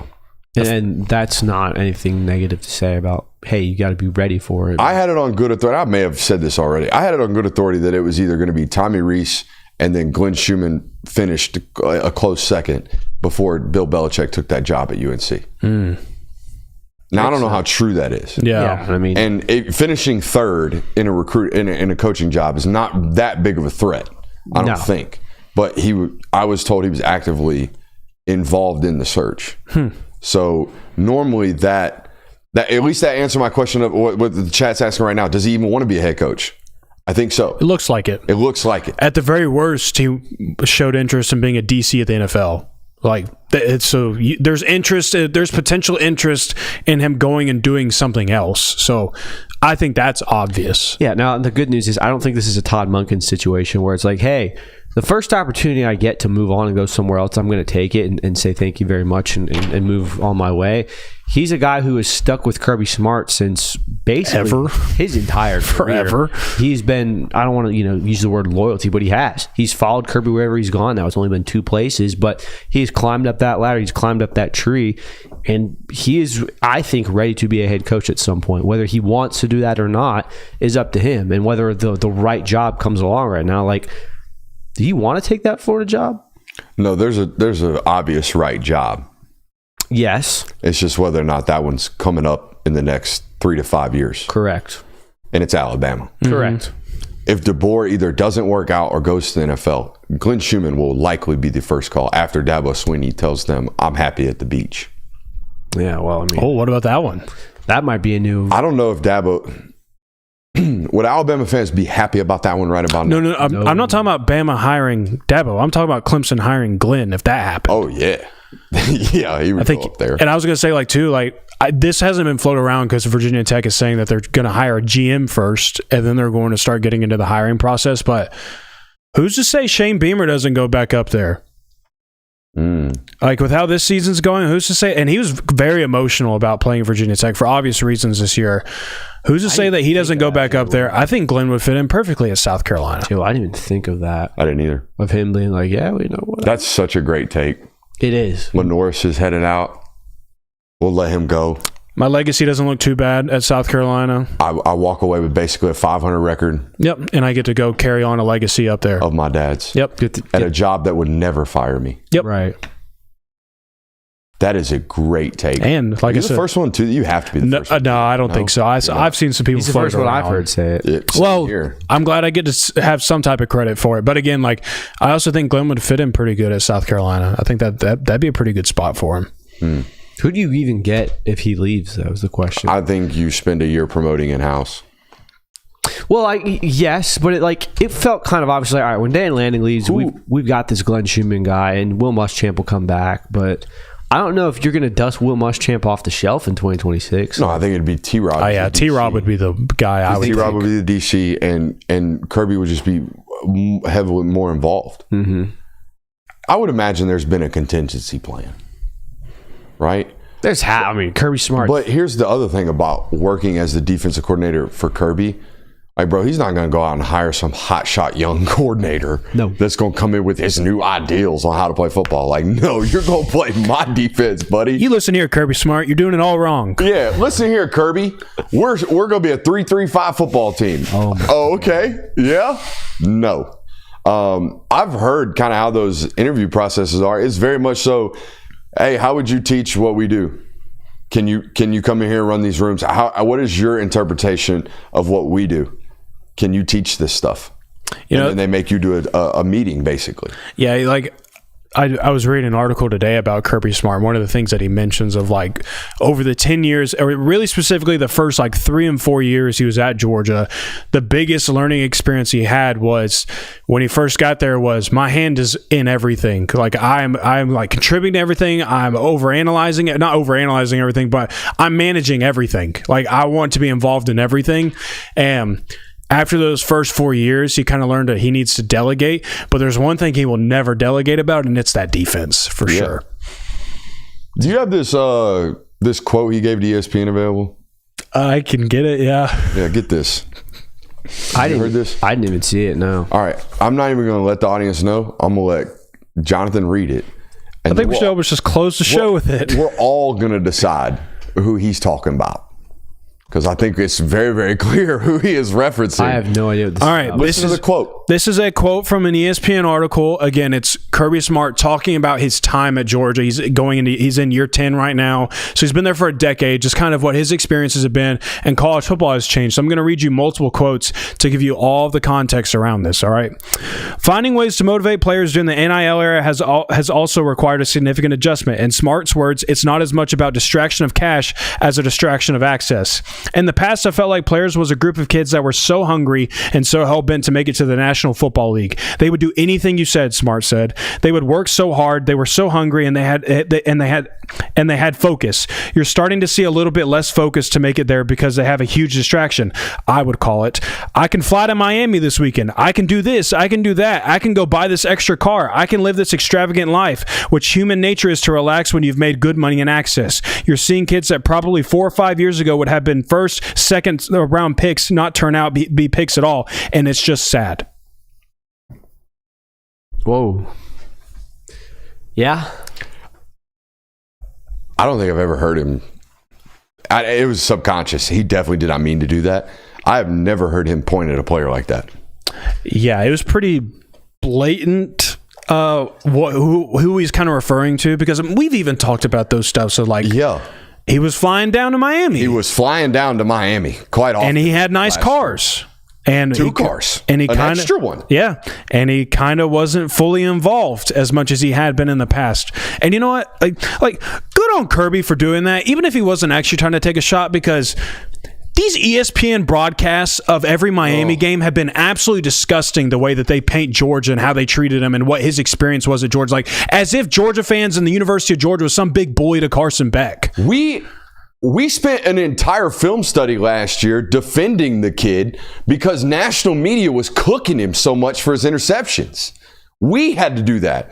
The local beat reporters that were oh so bad to this guy that now, like Jonathan said, every time Miami's in a national broadcast, which has been 3 times in the first 4 weeks of college football, all we get told is, whoa, Georgia was so mean to Carson Beck. I'm so glad he can love football again.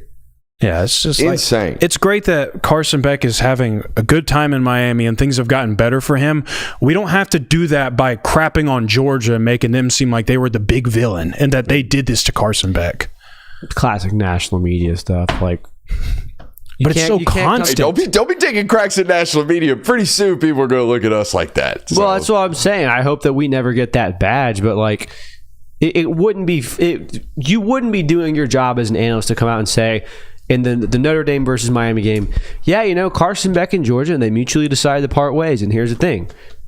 You can't show graphics on that. You can't have a story. You can't talk to them after the game. Be like, what does this mean to you after everything you've been through? Like, you have to dramatize it a little bit. It's why we saw what happened to Arch Manning this offseason of he's football Jesus. He's going to save the world. And now it's like, oh, this guy sucks. So I want to close tonight by a massive thank you. By the time I wake up tomorrow morning, we'll be over 70,000 subscribers. And we pat ourselves on the back quite often. Things are happening for this place around here, and it's all because of you guys. And just stay prayed up for us here on the network. I think we got a lot of big decisions to make pretty soon. You guys will be in first thought with all of that. Obviously, my wife and kids and the lifestyle that we have, all that good stuff we'll take into account, making sure the boys get fed. All right, all that good stuff. But none of this is happening without the just open arms appreciation and gratitude and acceptance from you guys as an audience. So it's been tremendous. The amount of growth we've had already this year, and we have only just begun to scratch the surface here on the network. Appreciate you guys. Make sure you're hitting that thumbs up button on your way out. We love you. See you.